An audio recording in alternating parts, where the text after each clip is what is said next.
was outside when they caught something on the camera that got the internet asking questions. If their CCTV didn't catch this, nobody would believe it.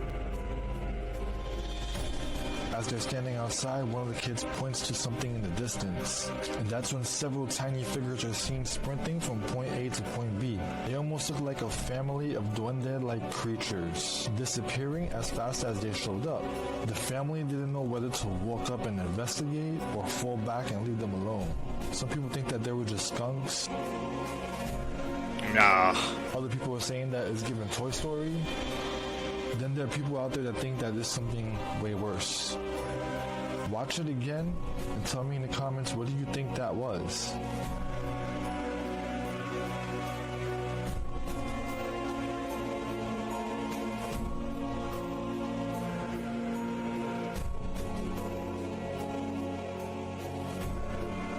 Seekers, tell me down below, were those duendes or were those something else, man? I really want to know what you guys think.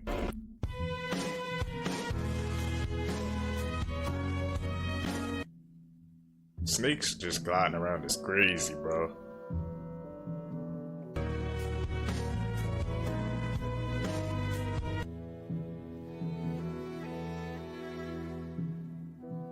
They're everywhere, man. Epstein almost designed his place like a weird dungeon for his victims that were almost like liminal spaces.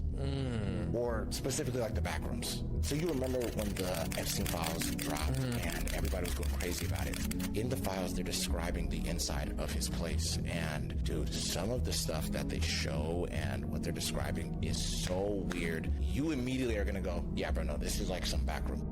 I will show you images of some of the rooms that he had in this place. So this is one of the rooms, and it literally is just a room that is designed to look like a dentist's office for some reason.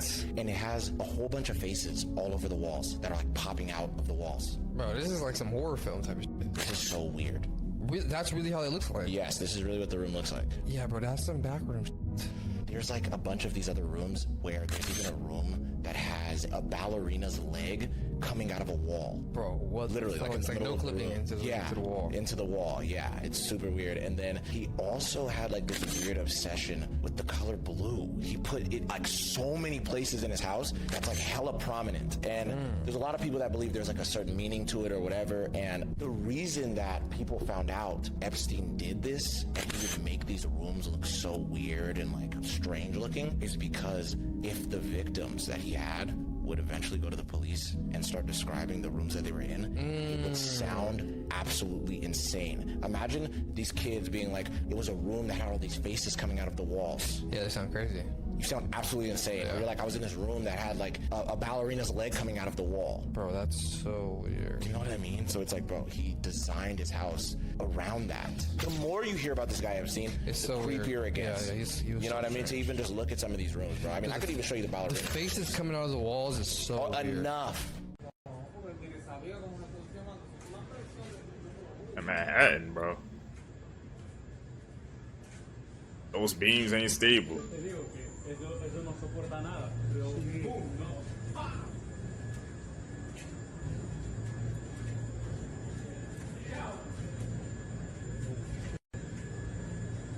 They recording?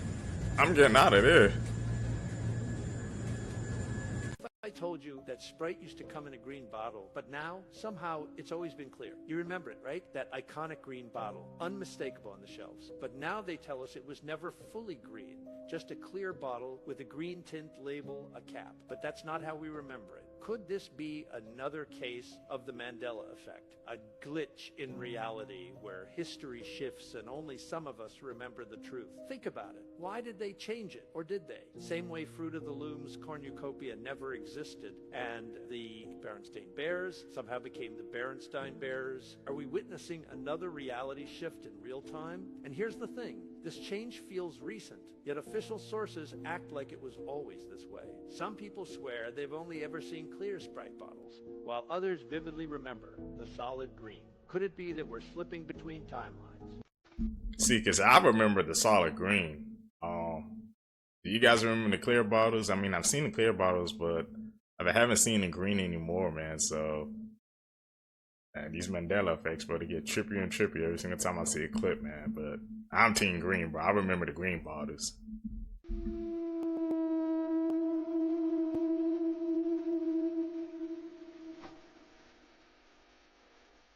Mount Shasta Reptilian Base. And then I've also heard of Superstition Mountain. A lot of a high activity there as well. A lot of people go missing. Yeah, I went hiking up through there and I left pretty quick. I just got my spidey senses went off, my neck started, and I go, there's reptilians here. I could feel we were being watched. I go, this isn't good. And I called on the higher beings to keep an eye on us, you know, till we got out of there. But you could feel the energies.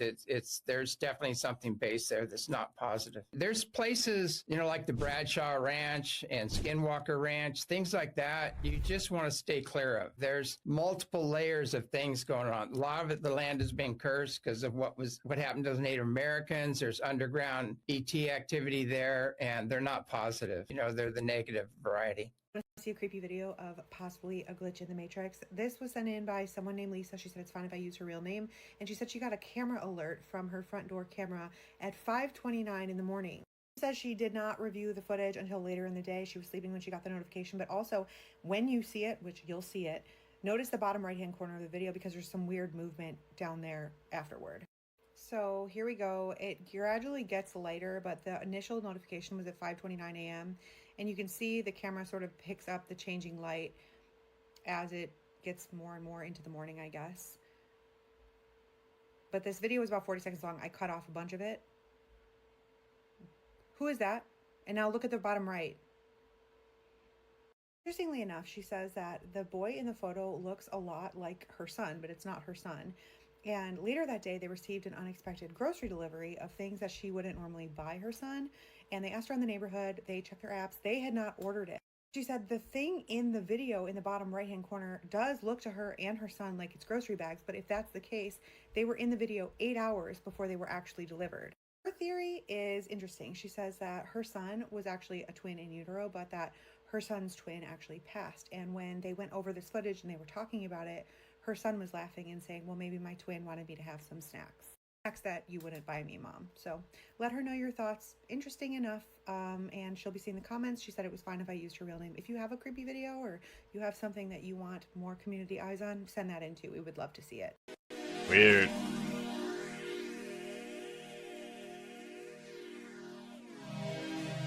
Is that a cube in the sky?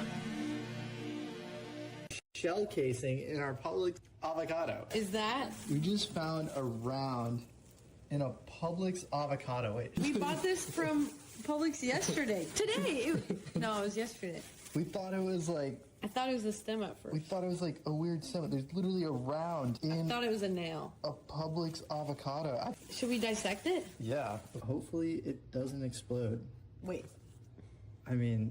Who knows? I've never seen a round in an avocado, so maybe this isn't actually an avocado. We'll see. All right, well, it looks like a normal avocado there. Here's our round. Wait, is it gonna explode? Hopefully not. What do you mean, hopefully? Careful. Oh, is that Russ? You don't have any open wounds, do you? It's like sealed. Oh my god, look, there it is. Here's a... No way! The shell casing Wait, in a is that Publix really avocado. all it is? Oh, maybe the bullet's in here. I mean, it looks kind of spent, but definitely see the gunpowder in there. That's pretty cool. Please advise on further actions. Wait, get a closer look at it. It's got a bullet tip on it. See that? It's got a dent in it. I was really looking forward to this avocado.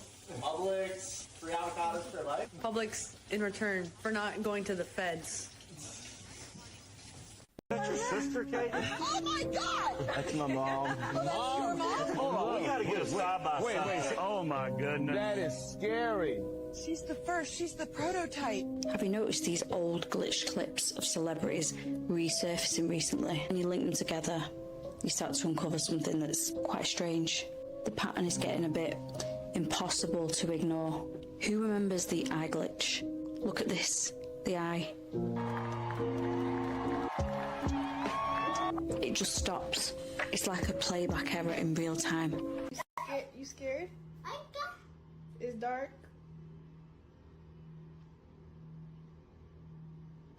What are you looking at? What are you looking at? What you mean? What? Don't play with me. No. I know, baby. I don't play. Nope. If I ever shave my Smart. face again, you'll know. It's a thing. It's not our world. None of this is real? Nope. So you're just passing We don't through. matter. We don't matter. Then I watched everybody like talking 1,000 miles an hour up there receiving their awards, and I was like, I'm dead. Jim Carrey has never appeared in public again since his worst appearance this year, and it's even worse than we thought. Most people don't realize the impact his appearance at the César Awards had on his image. Everyone was talking about him, but not because of his performance. They were talking about the way he looked because he no longer resembled the Jim Carrey everyone knew. And if you go back and watch his old interviews, you realize he had warned us long before. Even back then, he was saying things that nobody took seriously. He looked straight into the camera and calmly said that this world wasn't real, that none of this truly mattered, that we didn't matter. He was saying something deeply unsettling while the journalists around him smiled without realizing what he was really saying. He went even further. He even said that he simply felt dead in front of people, and yet he said it with a smile. But the most disturbing part is that we haven't really seen him since. The last time he was seen publicly, he looked completely unrecognizable at the César Awards. His face looked nothing like the actor people had always known, as if something had broken between one appearance and the next. Since then, nothing. No major public appearances, no interviews where people recognize the old Jim Carrey. And when you put everything back in order, his words about the world not being real, his complete detachment, and that final image of him looking so different, it tells a story that feels much bigger than that of a tired actor. It looks like someone who knew what was about to happen to him. What the fuck is that, bruh? They fusing, bro. Epstein shapeshifted in front of me. It's very hard to understand if you haven't seen it. But I saw it. I want to be lie detected on this. But I've never seen anyone else turn into anything like that. And it happened. It was like a weird hologram, and it had like big black eyes. If you look back through ancient history, you'll notice there are a lot of dragons.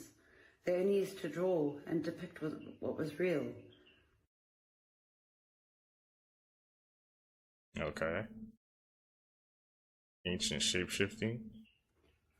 Also, there's this article joking about Bush, Clinton, and the Queen all being reptiles. Why do Hillary Clinton and Prince Andrew apparently not sweat?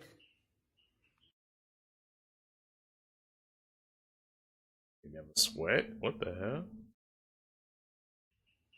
What about Bieber, Adele, and Lady Gaga apparently all shapeshifting? All the major celebs, bro. Not surprising. I painted Epstein as a reptile in 2019, and Maria Farmer, another victim, painted him as a reptile in 2020.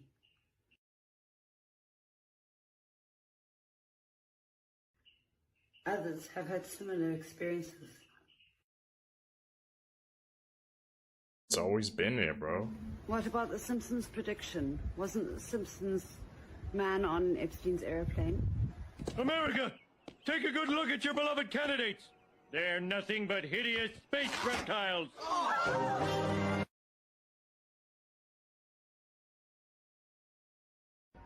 As Tucker Carlson recently said, maybe we really are in a spiritual war.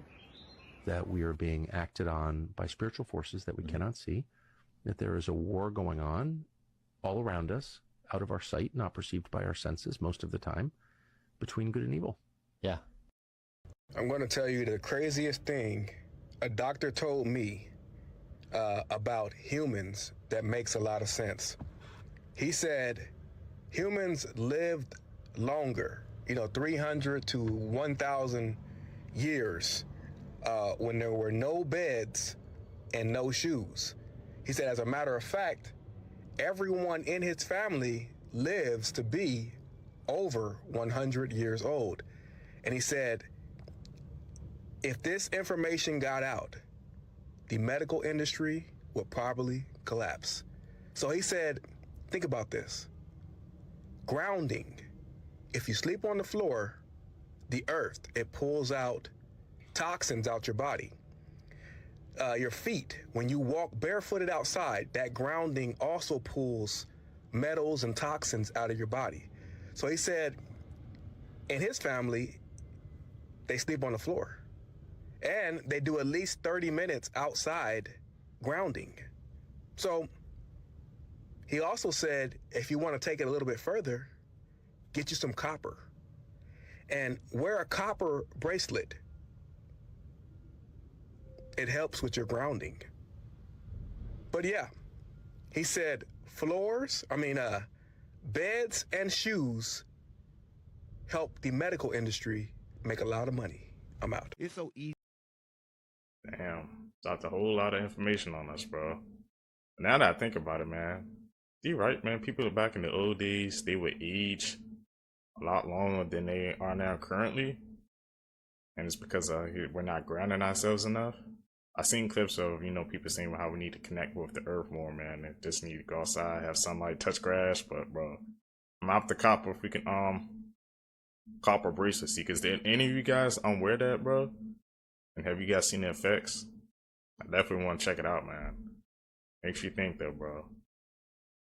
Right now, that all you gotta do is tell the world, the universe, look, I know I've been reincarnated. I'm done playing. I don't want to be reincarnated no more. I'm done. And you done from that moment. Hey, bro, how weird was that he said that and then that dropped, bro? Spooky. That was fucking weird, bro. Hey, yo, listen, that was fucking weird, bro. That was weird. It's never happened here once, ever. And right when he said that shit dropped. That's weird. This happened every time. I'm creeped. Ever since they turned CERN off, there's been some weird things happening with the Mandela effect. For instance, Tom Cruise is now wearing a pink shirt instead of a white shirt in the movie Risky Business during the dance scene. In fact, I looked it up. There's instructions online how to dress like Tom Cruise from Risky Business for Halloween. It literally shows him in a pink shirt and recommends a white shirt and sunglasses. It's like we're stuck between two timelines, okay? The weirdest thing is, like, everywhere you look online, everybody's Halloween costume is a white shirt with sunglasses. Now, the main thing that argues with this is that people say that he's wearing sunglasses and a white shirt in the movie cover or some of the promotions for the movie.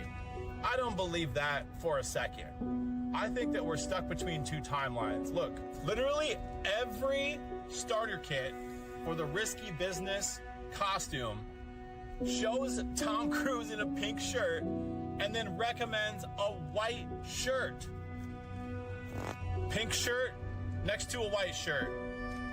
I can't even make this up at this point. CERN just shut down the Large Hadron Collider until 2030, and now the cornucopia is back. So on June 29th, the LHC was shut down for a 4-year-long upgrade, but people online are already saying that reality feels different. Ever since the shutdown, I'm seeing people say that time is starting to feel normal again instead of being stuck on fast forward. Others say they feel like a weight has lifted. Their senses are sharper, the sky is clearer, they're finally getting restful sleep and dreaming again, they're not waking up with headaches, and even some with a constant ringing in their ears has suddenly stopped. Now leave a comment if you've experienced any of this, because apparently a lot of people are noticing it, including me. But what actually is CERN and what is the LHC?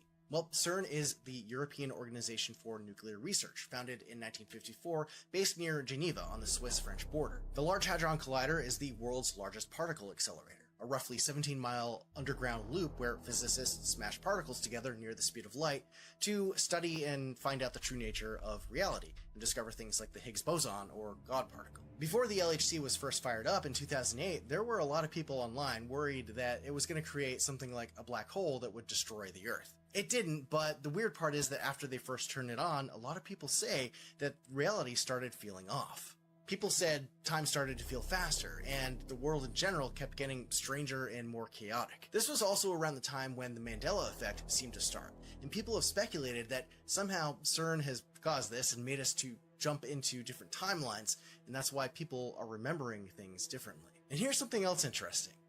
Every few years, the LHC enters a major shutdown for repairs or upgrades, and shortly after, strange or global events seem to follow. Most notably, the first time it was shut down was right after the first test, and the global financial crisis of 2008 happened. So it goes back all the way since 2008, man. Now maybe that's where the first change, that's where the first shift in the timelines actually happened, man, and we've been trying to get back ever since, bro. Crazy work, man. Why don't you just keep it off forever, bro? But you know they're gonna turn it back on, man. Here we have 3 different Bigfoot that were acquired by my father September 23rd, 1953. You can see all of them are similar. They're all the same species, yet there's differences. There's different hair color, there's different sizes, they're different, like humans. But I'm not saying that they're remotely related to humans. They're not. They're non-human. It's my belief that they're interdimensional.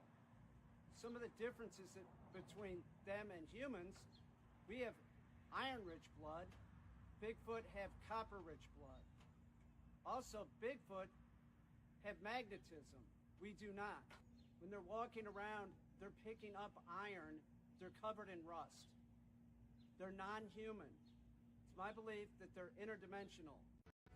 I'm sorry, I've never seen crows chase after a car. Are you seeing this? Project first dreamed up by the military to get information from the battlefield. They call it smart dust, and the new technology may soon make it possible to keep track of anything, anywhere, including you. Smart dust originated with DARPA back in the 90s. This powder-sized chip is something called the Mu chip from Hitachi. It's the smallest commercially available RFID system in the world. You can literally scatter this stuff like dust or embed it into a sheet of paper. It doesn't require a battery. Flecks of computing power settling on your skin, ingested, monitoring you inside and out. The nanoparticles were designed to go under the radar of the immune system, and so they are undetected in the body. We have computing everywhere, we have connectivity everywhere, we have infrastructure that can compute those with new capabilities like AI. If you have enough data and you have enough computing power, you can understand people better than they understand themselves, and then you can manipulate them in ways which were previously impossible. Yo, what's up, family? It's your boy Drew Cypher, and this is Your 2 Cents. So I'm trying to link everything that got together, and I hope you guys are seeing the way that I'm connecting these dots, because this has a lot to do with the data centers. In my honest opinion, this is for entertainment purposes only, but let me know if you guys believe that this is tied into the data centers with the water disappearing and everything else, and with the Neuralink type chips and the way that they're trying to introduce AI into the human body. And a lot of people are speculating that they want to create some type of human AI, hybrid, like a cyborg type thing. I don't know how I feel about that, but these are scary times that we're living in. So make sure you drop a comment. Let me know how you feel about this. Are you on board with this? Or are you against this? I gotta hear from the family. I try to get this knowledge out to you guys to see what you guys think about this, and also keep awareness raised as high as possible. But I know in this family we stay together. So let me know what you guys think. Make sure you leave a like, follow, share, comment, all that good stuff. Help run this video up so more people can see it. And as always, stay safe, stay dangerous, stay in the light. To the next one, I love you guys. It's Your 2 Cents. This is the result of a ritual in North Carolina in 1999. A man was on a hunting trip in 1999, and he walked into an open part of the forest, and he saw a group of people just standing there with a woman in the middle.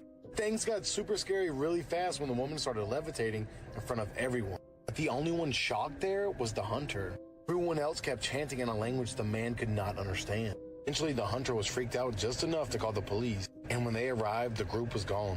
But they found fragments of animal bones, ancient texts from books that they have never seen before. To this day, no one knows who this group was, or the mysterious woman that was floating.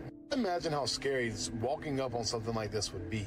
As always, thank you for watching. Stay weird. It's weird. Keep telling y'all, pay attention to what you eat, because it just might be in the food. Now you have officials saying that it's a parasite going around giving people explosive diarrhea. You heard what I just said? They're saying that a parasite is giving people explosive diarrhea. And if you don't know what explosive diarrhea is, it's when you get the bubble guts and your bubble guts turn into mud booty. So it's a parasite called Cyclospora.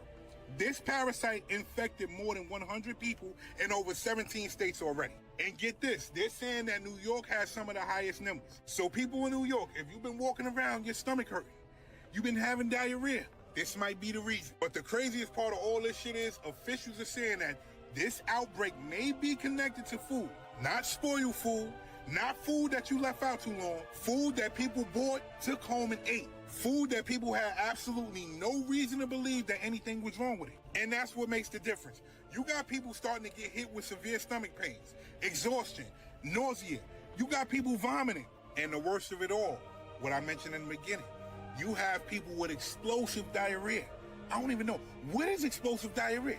Explosive diarrhea. And they're saying that this could last for days or even weeks. So basically, investigators are saying that imported produce might be involved. This might be the reason. Nobody can say for sure exactly what started this. But the good news is, nobody died from it. But if you start dealing with major stomach issues over the next couple of weeks, this could be the case. So all I'm telling you to do is stay safe, stay informed, and pay attention. I'm out. Will do. I think this is a cloud. This thing's been following me since I was walking up at the school. Now it's just hovering above my house. It's not even changing. We're gonna see if it'll change. Oh, because there's a breeze. It is. Is it moving? Yeah, it's disappearing. Yeah, it's fading. Oh, don't you disappear, because you know I'm looking at you.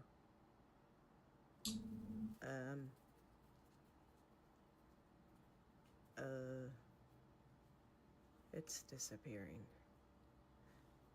Do we see this? Oh my gosh. What's that? It was there for a very long time. And it faded away.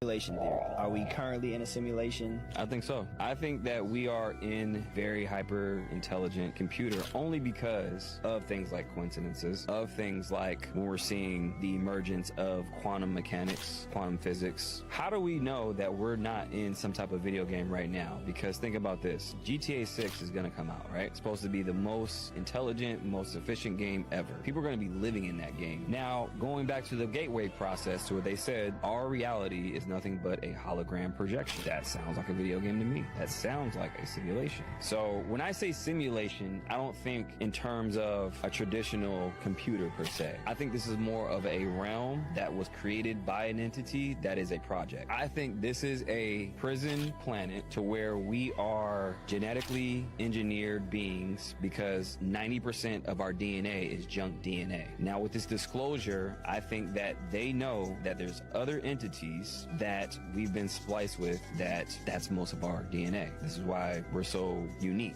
Did you see that? And I'm wondering, what's up with the lettering behind this ball? How are they doing with you so far from home? Y'all see it? Like, what? I see it. Wait for it. I overheard from some of the conferences, and then what I enjoyed watching. What is this? That's a green screen, bro. Have you guys ever seen anything like this, y'all? Look at this, y'all. What is this? What is this weird structure coming out of the sky? Oh my, as of late this year, we have been seeing some extremely weird things going on in the sky, y'all. But this right here, this by far has taken the cake thus far. Cause I don't know what this is. It looks like a drill. It looks like an ice drill coming from the heavens. And it also looks like that dragon, that flying dragon from the Never-Ending Story, y'all, doesn't it? And the fact that it's this type of shape before, like, y'all going to tell me this is, what is this, y'all? Have you guys ever seen a cloud shape like this? Let me show you something else. This was just in Georgia the other day. Why does this have the face of 47? What's going on in Georgia? Why does this have the face of 47? You guys can clearly see that. What is going on with this sky, y'all? This right here was spotted in Nashville, Tennessee. What the fuck is that? Look at that. Look at the colors. What the fuck is that? Y'all see the colors on that? And then this was taken by my daughters as we were driving down the 705. Look at that. Look at that. Why does it look like huge wings? Do y'all see that? It's like whipping through the sky. Look. I see it. Crazy. Wow, look at this. We can call this anything but normal, right, y'all? I don't know if normalcy is a thing in 20, because what is that? Let me know down in the comments below, y'all. Let's continue to get this shift. This is Chester T. Shemp. He belonged to a kid. This was given to him by his grandmother. His parents didn't like it because it made so much noise. But then the grandmother passed away. And then soon after, the child passed away. Everyone handles grief their own way. They left the room exactly the way it was. Then one night, all of a sudden, they heard clamping of the cymbals, woke up, and there was smoke in the house. They ran out swearing that their child, through the monkeys, saved their life. This story was told to me by a firefighter in Tulare. At the end of the story, I told them, thank you. And they said, no, I can one-up that. And he gave me the monkey. It's one of the prized possessions I have in my collection that I love people to see. Seeing that just because it's haunted doesn't mean it's scary. She discovered that there was an artificial film on the turkey leg, similar to plastic. This is not cheap meat. This is a well-known meat brand. Some people online even suspect it might be 3D printed meat, and the site is giving American consumers chills. This turkey leg was produced by a major mainstream manufacturer, the kind you can find on any grocery store shelf. When she opened the package, she thought the outer layer was normal turkey skin. But as she began cleaning it, she realized the entire drumstick was wrapped in a thick, smooth, rubber-like membrane. She tried pushing her finger through it. It wouldn't break. She tried pulling it off. It wouldn't budge. She finally had to cut it open with a knife and peel the entire sheet off like industrial plastic wrap. And the most unsettling part, the sound, texture, and elasticity of that layer were almost identical to plastic. Some people say it's a processing film. Some say it's a moisture retention coating. But many others have a far more alarming suspicion. Is this a new form of 3D printed meat quietly being tested on the public? Who is altering our food? And why aren't we being told? What do you think about this? I truly believe the music business is run by reptilians. You know what's funny? I've heard that story at least 3 other times from different people in the industry, Really? whether it be movies or music or whatever. They'll be sleeping to their significant other and their face will change, like their eyes or their face will like blip for a minute. Even Britney Spears, she said she's seen reptilians in the industry. There's so much evidence. Now what we're seeing in the government, they're getting ready for disclosure. They're talking about, aliens and interdimensional beings at congressional hearings. So I feel like they're drip feeding information to us. And we're seeing meteors. You see all these meteors just coming out of nowhere now. Yeah. So they're, I don't know. And then the government just got a domain, aliens.gov. I think they're going to use that to do a dump, like how the Epstein files, hey, just do a deep dive. Here's all the files. It's funny, they want to do all of this when we were talking about the Epstein files, and it's just like, we got war, now we got Star Wars. I think they've already been in touch with these beings, and I think that the people that we see in places of power, government, entertainment industry, the financial system, some of these people aren't what they appear to be. They live. It's always in the movies. Well, yeah, they live. I mean, that movie was amazing. Changed my life. I've got one that can see. Yeah, that movie tells it all. You know Peter Thiel, right? So his name is an anagram. If you mix it, it's the reptile. Oh, no. Predictive programming, Yeah. I see. So I'm thinking that these people that are in charge, like Sam Altman and all these other people in tech, Elon Musk. He's alien for sure. Honestly, That when he was at the White House, he's just a weirdo.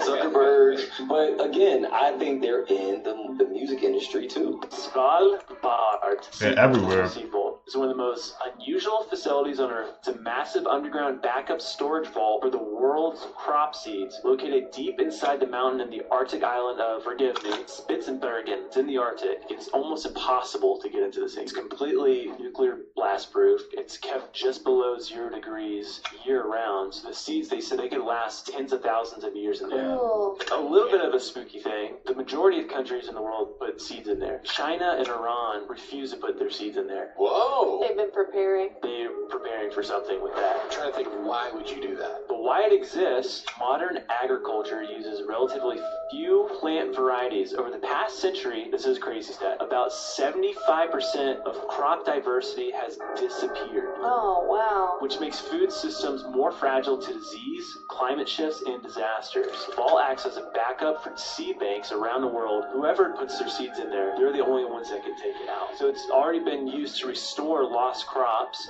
During the Syrian civil war, they said it can hold up to 4.6 million seed varieties, and it's currently holding, I think it's at 1.3 million. There's a conspiracy theory that they're actually holding ancient seeds in there that they found at different archaeological locations, like Göbekli Tepe. Cool.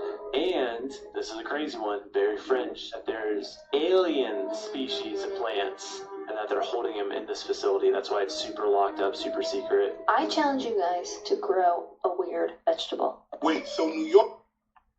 Man, what type of seeds they got, bro, in that seed bank, man? But the fact that they said China or Iran, they won't put seeds in it, That got my head turning, bro. Why not? Like, what are they waiting for? Like I said, what are they preparing for, man?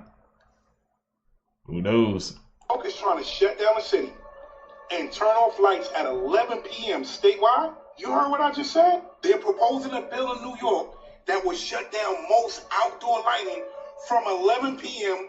to 5 a.m. in the morning. And they're calling this the Dark Skies Act. And you already know how New York nightlife is right now. Just imagine New York with no light. It's going to be a lot of unwanted action if they get the chance to pass this bill. Mind you, they're trying to push it out there like they're trying to pass this bill because of light pollution. Since when have we had a problem with light pollution? Or does it have something to do with this war and that power grid that they planned on doing something to? Because the United States is over there doing something that they ain't supposed to be doing. Mind you, New York might just be the pilot city. They might just try and do this shit everywhere. But let me ask you a simple question. What happens when a city gets darker? People move different. Businesses move different. Everything slows down. That's not lighting. That's behavior. Because when you control environment, you control patterns. You control when people go out. You control how long they stay out. Think about this. New York ain't just a random place. New York is one of the busiest, most active cities in the world. And you talking about shutting the lights off at 11 p.m.? Had a good and idea. That goes back to what I said. This might just be a pilot program for everybody else in the United States. Because if they can make it normal here, they can make it normal anywhere. Be honest. Do you think this shit is serious? Jump in them comments, man. I'm out. Y'all see the sky, right? That shit is blood red. How? It look like blood covered the whole damn sky, fool. Australia always seem to have something crazy going on, bruh. If it ain't the big ass spiders, it's Komodo dragons, kangaroos. Nigga, they got some unknown bugs there, bruh. And now you see the sky is red, blood red. I'm not gonna lie, y'all. This don't look like something straight out of a movie. I'm talking about the day after tomorrow or 2012. If I seen this fool, I might have been outside with it. I'm in a crib looking from my window. Yep. They said this was caused by a dust storm. The last time I checked, when a dust storm happened, the shit turned orange. I ain't never seen it red. I could be wrong. Y'all seen it before? I wouldn't have been him. Now, this could be something normal that happens in Australia. But for me, I ain't never seen it. Just make you think, what the is really going on in the world? That shit look apocalyptic. Y'all let me know what y'all think about this down below in the comments. Have any seekers, man, in Australia, bro? Like I said, is that normal? The sky turning red, man? Yeah, the freaking sky turning purple, bro. Red. What's next, bro? Man, this year 2026, man, is insane, bro. We got some crazy things happening. I hope you like this one. Chai from the garden. It's eating a plant? Very good. Thank you. All right, thank you, Joe. He's eating a plant at a restaurant. Until you see what happens when you fold a 50-euro bill in a certain shape, which, by the way, pretty much every single country's money has, like, some interesting images in it if you fold it certain ways. And I know you're going to say, well, like, you could fold anything to look like anything. If you think this is a coincidence, I don't know what. By the way, the only cool one I can think of is that this Serbian 100 dinar bill has Nikola Tesla on it and has him over there holding that ball thing, too. So that is cool. We should all have one of these. So on the back of the 50-euro bill, you can see this bridge, right? Harmless, looks totally chill, right? Except if you fold it in quadrants and then put it against a mirror, you get this. The devil, Baphomet, I don't know. But I'm not kidding. You fold it 2 times and put it on a mirror, and you get this, and it's even complete with the shoulders and everything. But let me know if you think that's just a strange coincidence. And follow for more. Bro, has It Trump can't be a just strange found coincidence. a new best friend? Or was this all just a clever act? See, yesterday, Japan's first ever female prime minister, Sanae Takaichi, visited the White House to meet Donald Trump and talk through a number of important issues. And it started with something you almost never see among world leaders. A hug. Yes, Yes, as you can see, Trump goes in for the classical handshake, but Sinai counters and smothers him. So immediately you're thinking, damn, maybe this friendship is better than we expected. Kinda wholesome, actually. But then Trump almost ruined this budding friendship with a very risky joke about Pearl Harbor. Who knows better about surprise than Japan? Okay, why didn't you tell me about Pearl Harbor?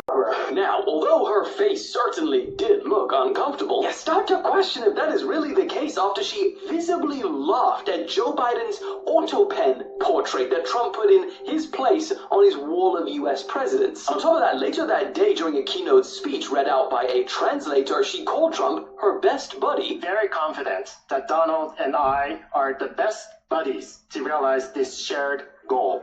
She then complimented his son, Barron, and called him a very tall and good-looking gentleman. Donald, tomorrow is the birthday of your son, Mr. Barron Trump. And I know he has grown up so much into a very tall, good-looking gentleman.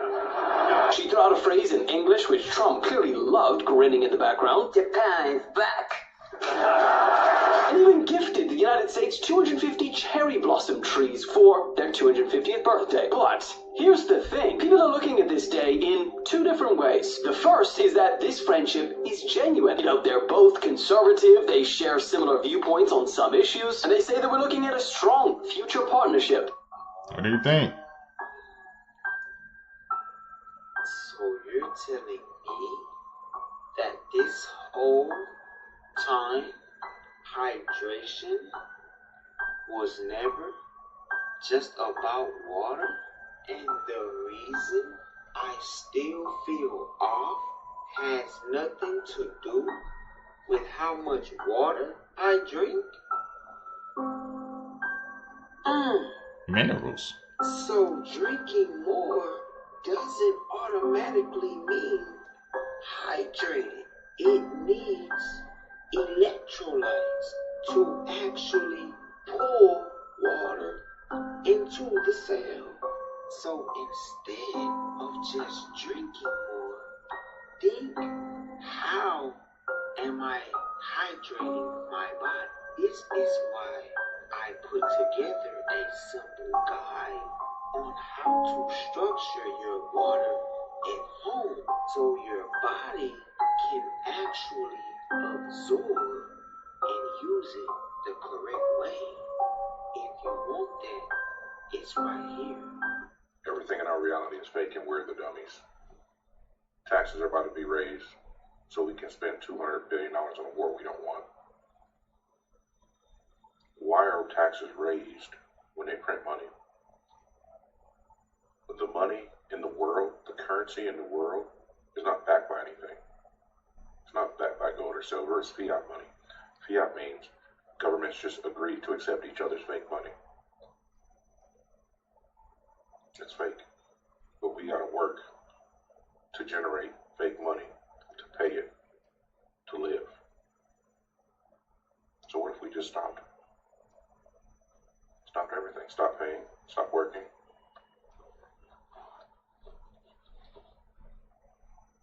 We lose because we play by the rules established by leaders. What if we didn't? It's not just Dracula. Many early vampire novels before the 20th century were deeply associated with and influenced by Freemasonry. This is not a conspiracy, but a historical fact that hints at something more secretive and occult surrounding the concept of the vampire. Bram Stoker's Dracula was published in 1897 and has become one of the most iconic Gothic novels of all time. But here's what has been lost and conveniently never mentioned. Did you know that Bram Stoker was a master mason? Stoker's own Masonic journey began in 1883 when he was initiated into the Buckingham and Chandos Lodge in London. During this time, he mingled with influential figures including Sir Henry Irving, whose charisma and mystique likely inspired elements of Count Dracula himself. Even John William Polidori, the author of The Vampire, was a Freemason. Initiated in 1818, Polidori not only created the first modern vampire tale in English, but also served as Lord Byron's personal physician. Byron himself came from a family with strong ties to Freemasonry. His great uncle, Poe was strangely called the Wicked Lord. He also was known for killing his neighbor, William Chower, over a simple argument. The case led to a trial in the House of Lords in 1765, but he avoided imprisonment by paying a fine, walking free despite the scandal. Vampires real? We need more ways to inconvenience their lives. I thought we were killing it with cheap grocery paper bags that rip off eye contact, but you're right. What do you got? Traffic. It basically means that we slow down or stop the flow of driving on the highway completely on purpose. It sounds awful. I'm with it. Shut down half the lanes on the highway doing fake construction work on the highway. The gag is there'll always be fake construction work and the roads will still be fucked up. They'll hate it. Sums it up. Oh, that's hard. Yeah, that's tough. Let's have highway patrol zigzag through lanes where traffic is moving too good. Yeah, can't have one of that. Let's go ruffle some feathers. Let's go ruffle some feathers. Let's hire traffic actors to start traffic on purpose at the worst times of the day. In the morning, making people late to jobs that they hate, and in the afternoon, Rush hour. get off of those jobs that they hate. Will be the reason for their 13th reason. It'll be great. It'll be awesome. It'll be exquisite. Oh, that's so good. That's so good. Let's make all the traffic actors Asian. Oh, that's gonna make people so mad. Hell yeah. It's funny. Just because, let's make people pay to drive on the freeway. Let's charge them to drive on the freeway. Yes. See this photo of Seekers, man. Those tolls be annoying, bro. And sometimes, man, when you be driving, sometimes you see like that toll, man, it's just like a smooth, straight shot, bro. But people refuse to, but some people, man, refuse to pay it, man. I ain't paying those tolls, bro. Y'all guys think they making up traffic, bro? a ghost woman through the window of a visitation block. So apparently the image was taken by a 48-year-old British teaching assistant who was named Sheila Sillery Walsh, who visited the jail with her partner Paul. Sillery Walsh said, quote, "While doing an audio tour of the place, I casually stopped to take a snap of the empty visitation block window on my iPhone. When I glanced at the photo on my mobile phone, I saw this dark female figure in the picture. I looked at the window again and there was no one in the room. I knew straight away that the woman in the photo was a ghost, and I showed the snap to Paul. From that point onwards, I wasn't interested in the Alcatraz tour anymore. I just kept looking at the picture over and over again." Her partner Paul said, quote, "When I first saw the photo, I tried to rationalize the female figure away by saying it was just Sheila's reflection. But with closer inspection, it's obvious that this is not the case at all. The woman's hair and clothing is from a different era entirely. It looks like she's from the 1930s or 40s. I have no logical explanation for the girl in the picture. I'm baffled by her. It's funny because she's staring right at the camera with a knowing look. I was really skeptical about ghosts before, but I'm a bit more of a believer now." The couple have tried to find out the identity of the woman in the photo. Oh, good.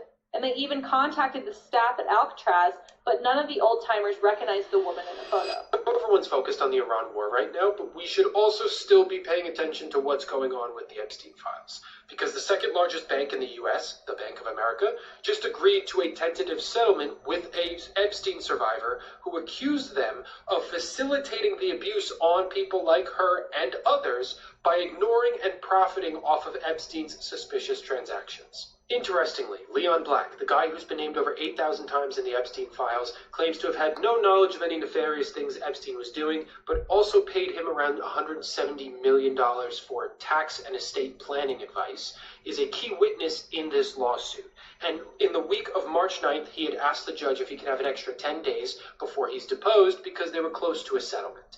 And sure enough, March 17th, the day he was supposed to be deposed, they come to a tentative settlement agreement. And of course, the Bank of America is saying it's threadbare and meritless, but we're still going to settle for what will probably be 10 to hundreds of millions of dollars, the same way that JP Morgan and Chase settled for 290 mil and Deutsche Bank settled for 75 mil back in 2023. from the same lawyers that are representing this survivor. Both lawyers have until March 27th to submit legal papers regarding this settlement, and on April 2nd, there is going to be a hearing on whether to approve this deal or not, which will successfully allow Leon Black to escape his deposition, which would have been on March 26th. Conspiracy theory. Can't take it off the But ball. you don't have to be one to think that this is insane. Have you ever heard of the Mandela effect, where thousands, sometimes millions of people remember something one way and then were told it never existed? Like the cornucopia on the Fruit of the Loom logo, they say it was never there. Like the Monopoly guy having a monocle, they say he never did. And now Chick-fil-A. Many remember it being spelled with just a C or a K, but they say it's always been spelled this way. So what is going on? Is it just bad memory? Is it group psychology? Or is it something deeper about how information changes over time and how quickly we are to accept the official version? Because think about what that does. If you can make people question their own memory, you can make them question their own reality. And once they don't trust what they remember, they become easier to influence and control. I don't know about you, but I was on the Chick-fil-A with the K timeline as seen from this text message from 7 years ago. I would not have gone out of my way to spell it this way. But I'm just a conspiracy theorist. Let me know what you remember. It hasn't even been 24 hours since these ICE agents arrived at the airports, and they've already started the bull crap. It's only been 24 hours since Donald Trump and Tom Homan announced that ICE would be arriving at airports to help out TSA, and they already body slamming Americans at airports in San Francisco. I mean, what's really going on here?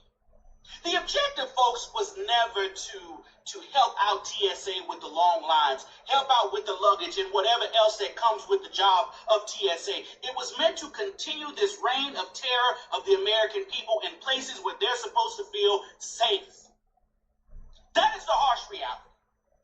And Donald Trump, in all his ignorant wisdom, is going to continue to double down until another American ends up in a box. And these Republicans in Trump wonder why DHS is shut down, because ICE and Border Patrol is totally out of control.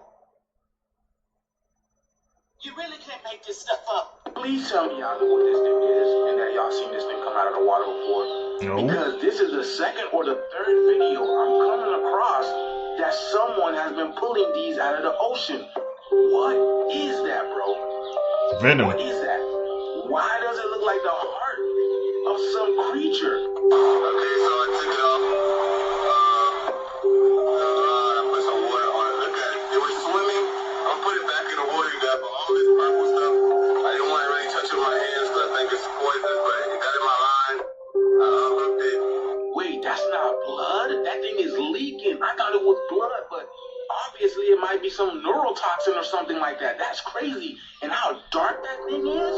See the little pointers? I'm just telling you how it went. He's saying it's just falling up. Here it goes. It's moving.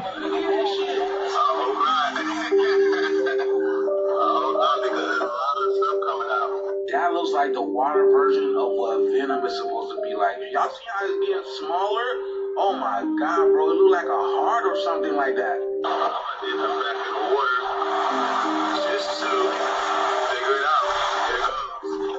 Oh, I'm touching my hand. Oh, he's definitely slimy.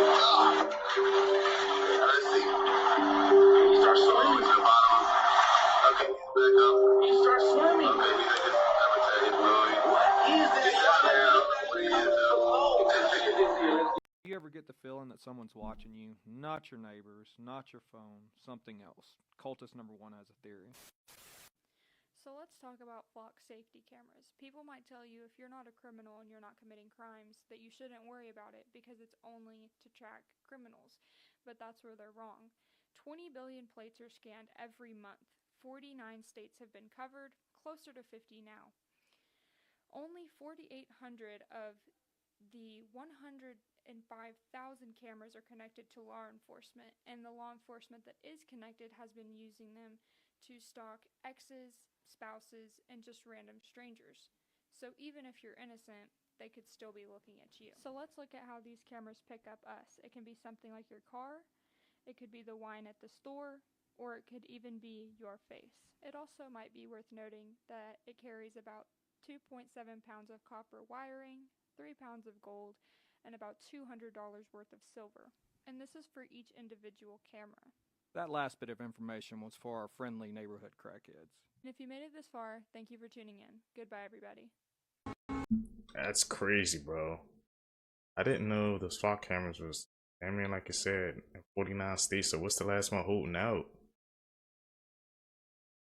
That's a new special guest for, I guess, consumer propaganda. So, wonder what else, what other info they're gonna be dropping for us, man.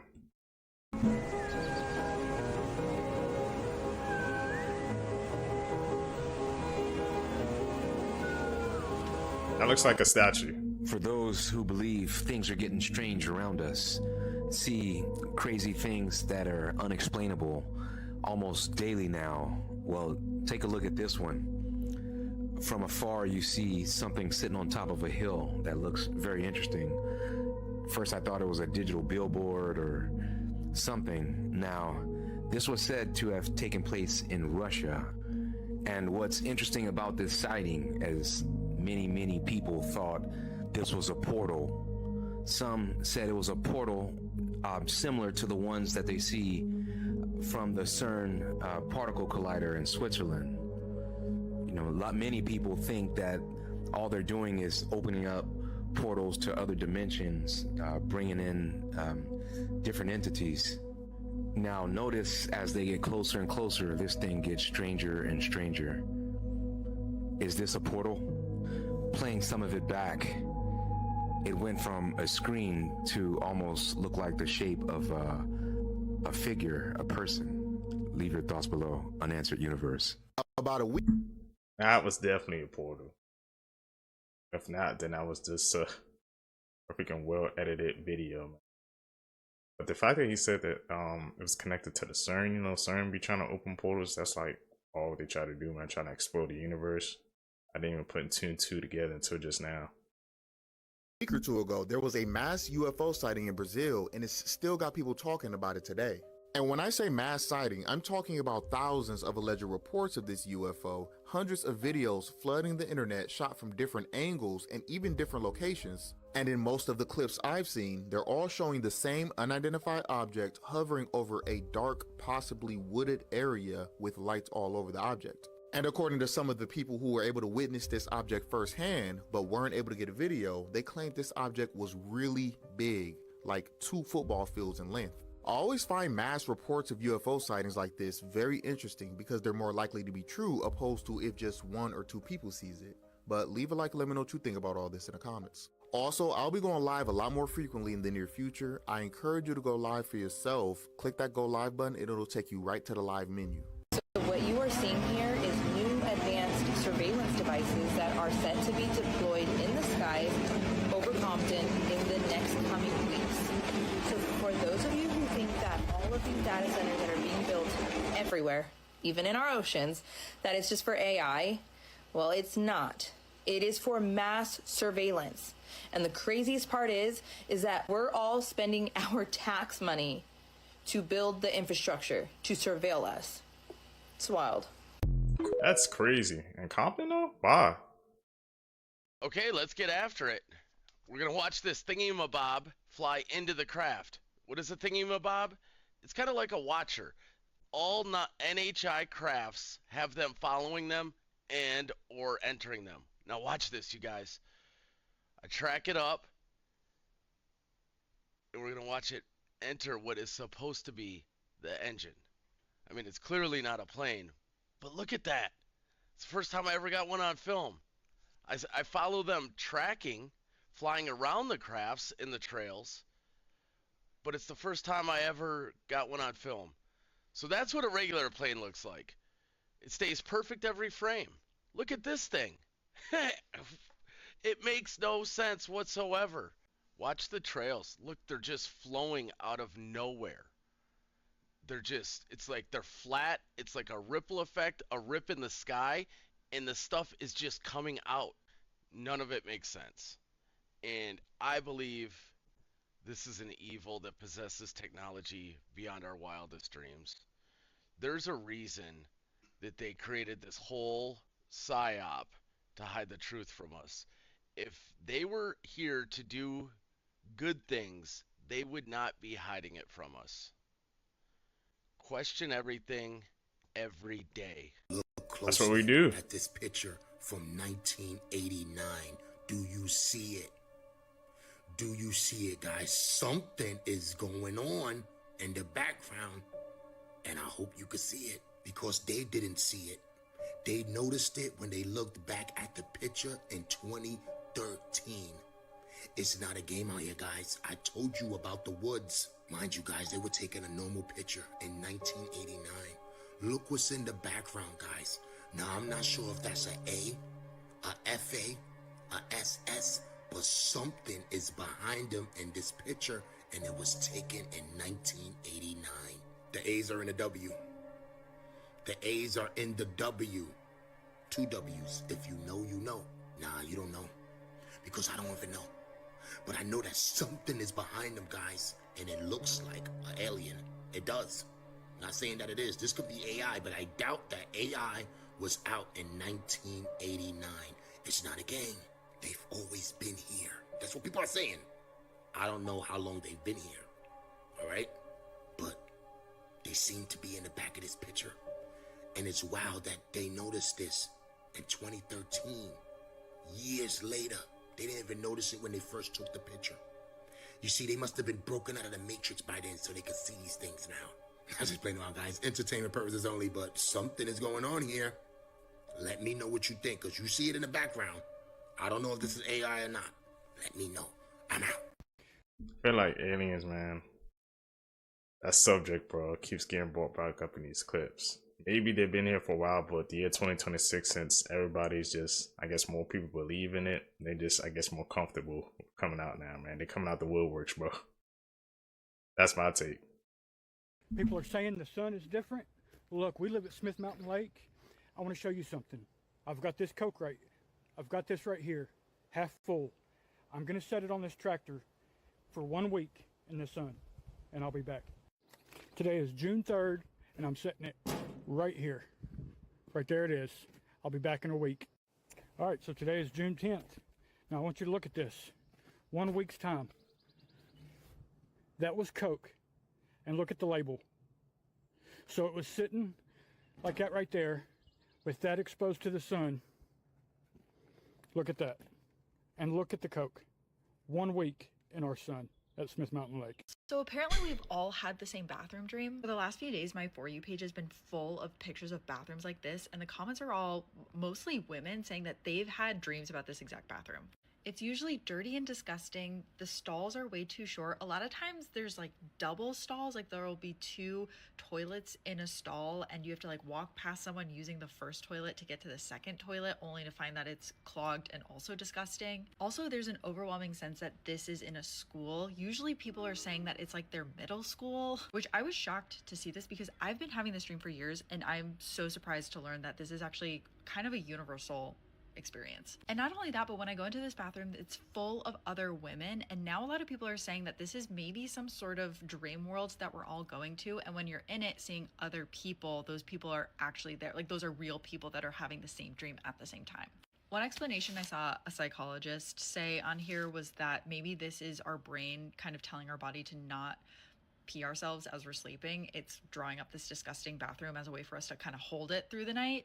But this got me thinking of all the other shared dreams that we've had. Like, I know so many people that have the same types of dreams. One of them that I hear a lot is stress around test taking. Like, I'm in my 30s and I still have nightmares about being in college, being late for a math test, or realizing at the end of the semester that I've never shown up once for this math class. Like, it's always specifically math, and I hear that from people a lot. And if you've ever done theater, like, you know that theater dream where you've never learned your lines and you're in the wings trying to learn your lines before you go on stage because somehow you've made it the entire rehearsal time without ever learning what the play is about or any of your lines. But yeah, I'm curious, have you seen this place in your dreams, and what other recurring dreams do you have? Because I'm sure that we're all having the same dreams, and now I'm positive that we're all seeing each other in our dreams. I kid you not, Seekers. Last night, I think I had the freaking bathroom dream. I was in this bathroom. It was disgusting. I woke up. I'm like, what the hell did I just dream up in my head, bro? Could that have been a coincidence? I saw some other people in there too. Like she said, it's a shared dream, bro. Like, I'm not even playing with you guys, see, because I legit had a dream. I was in the disgusting bathroom last night. That can't be coincidence, man. No way. An AI-generated Seinfeld-style live stream ran on Twitch endlessly with no script until characters began questioning their own reality. So, what do you think of this place? It's a bit odd, don't you think? All these people talking in funny voices and doing strange hand gestures. It's like some kind of alternate universe. Yeah, and I guess it's not the worst place to be a comedian. All I'm sure of is that death is just the beginning of something even more mysterious and wonderful.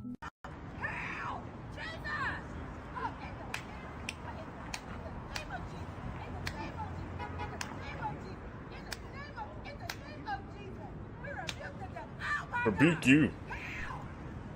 2026 World Cup. There's multiple hints that Portugal is gonna win. Wait, why? How so? Portugal has one of the best teams going into this World Cup. Ronaldo. Yeah, and you know how Messi won it before? Mm-hmm. It makes sense that they also let Ronaldo, he's on his last limbs, he's getting old, to give him the going out. I see.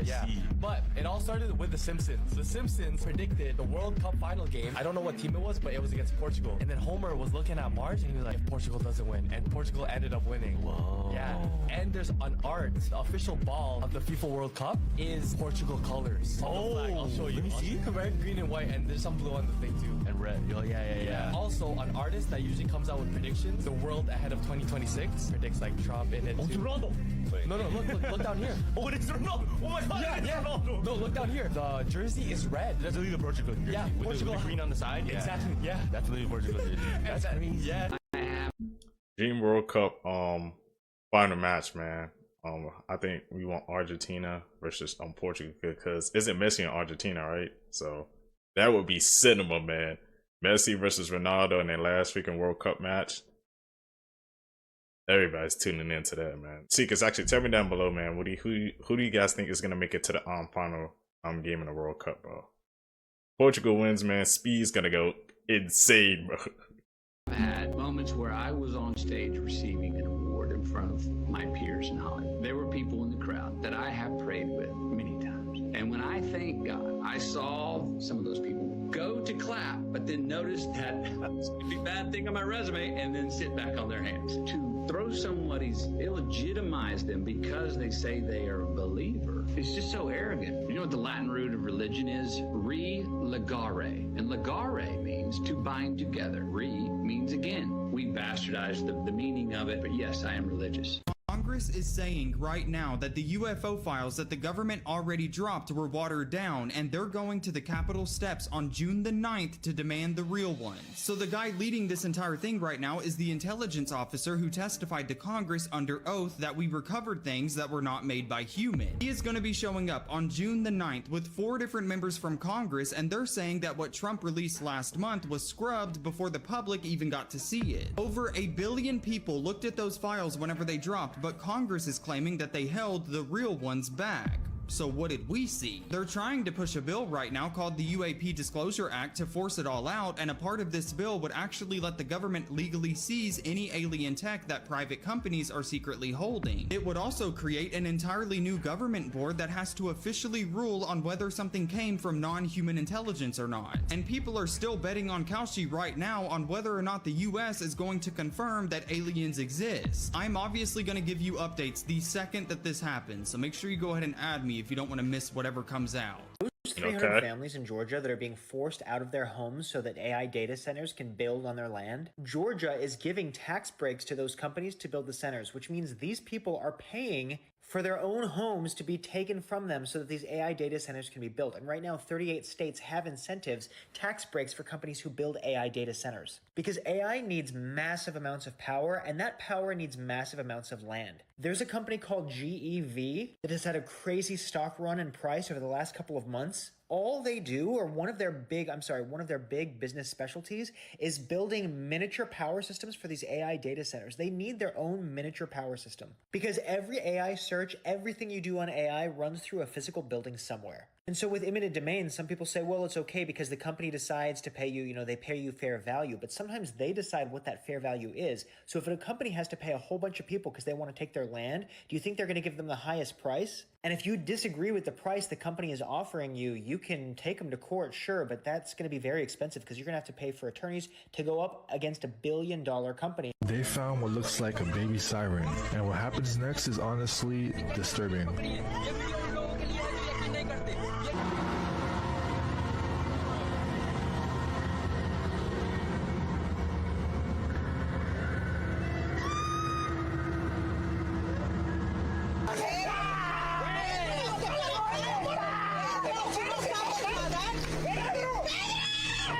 I hear another part of the legend where if you consume the flesh of a Ningyo, you get immortality. Now that's something I want to unpack because remember not even a year ago, a couple months ago, TikTok was going into a frenzy because people were talking about how the elites, oh my gosh, I love how I can talk about anything on here and not worry about being banned. Love you, YouTube, so much. But it was a whole thing about how the elites are hunting mermaids, sirens, and trying to eat their flesh, specifically because of a creator called Jay Lee. Her account actually got banned on TikTok, but she told a story about a follower that reached out to her and basically said, I experienced a siren. Now, I went and did an illegal kind of mission, an illegal escapade on the ocean because he had to make money for his family, right? He goes out there and as soon as he gets on the ship, it's not like any other ship. Everyone is very solemn. They're really uncomfortable, tense. He's like, what the heck is going on?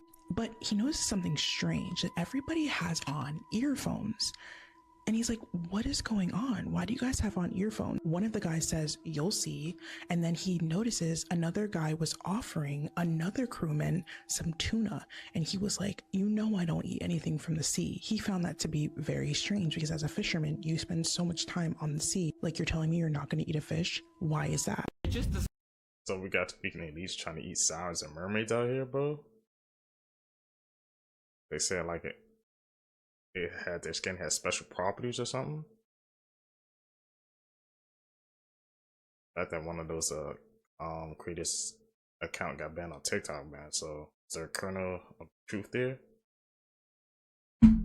Discovered a giant underground tunnel and no one knows what it is. This is actually terrifying and kinda cool. Deep beneath Jerusalem, archaeologists have been doing research and uncovered a huge ancient tunnel system stretching over 150 feet underground. This isn't just some small passageway, obviously. The tunnel actually contains massive chambers, heavily carved walls, and even very sophisticated ventilation shafts, which suggests people could have been living down here maybe. And of course, this also means that whoever built this had incredible engineering knowledge, especially from when this thing would have been built. But this is where things get weirder. It's me. Of course it's going to get weirder. Normally when archaeologists discover something like this, they can work out what it was used for when it was built pretty quickly. A tomb, a shelter, even some kind of water system. But this time, they're not sure. Now some experts are thinking that it could have been something built and used during conflict thousands of years ago, but right now there is literally no answers. But some kind of medieval war shelter is kind of the best explanation because of the ventilation shafts that have been found. But somewhere in the past is the truth about what this tunnel actually is. And while archaeologists and researchers are down there, who knows what else could be buried that we could find out a lot about. There's literally history buried underneath our entire planet that could change how we see the entire world. What do you think this was built for? I will keep you updated. Old people. I kind of look like Sandy Cheeks, bro. Here's the thing with these types of places. This is the truth. The problem is everybody's here on a nice boat, right? And we all dress really nice. Very nice boat. So it's like we're all equal here, so to speak, right? But in reality, everybody's here really in large part to network. It's true. I came here to stream. And I came here to jump up and down and do stupid shit. Okay. But most people are here for networking. That's true. my point is, you don't know where you are in the ocean, right? Like, this is the ocean, and you don't know if you're a fucking caviar, fish egg, or if you're like a great white shark. Yeah. No one knows who's a shark and who's a minnow. Okay. So it's just everyone having these conversations, trying to figure out who's who. Can I get richer off you, or can you get richer off me? It's just kind of like fucked up. Yeah, and so sometimes I'll have a conversation, and then I'll be like, oh, you think you can get something from me? Wrong. Damn, okay.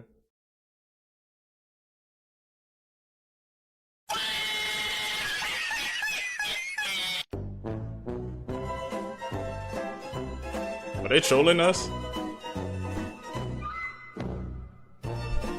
I think so. Good morning. I'm just here to tell y'all it's over. It's completely over, y'all. Look at this right here.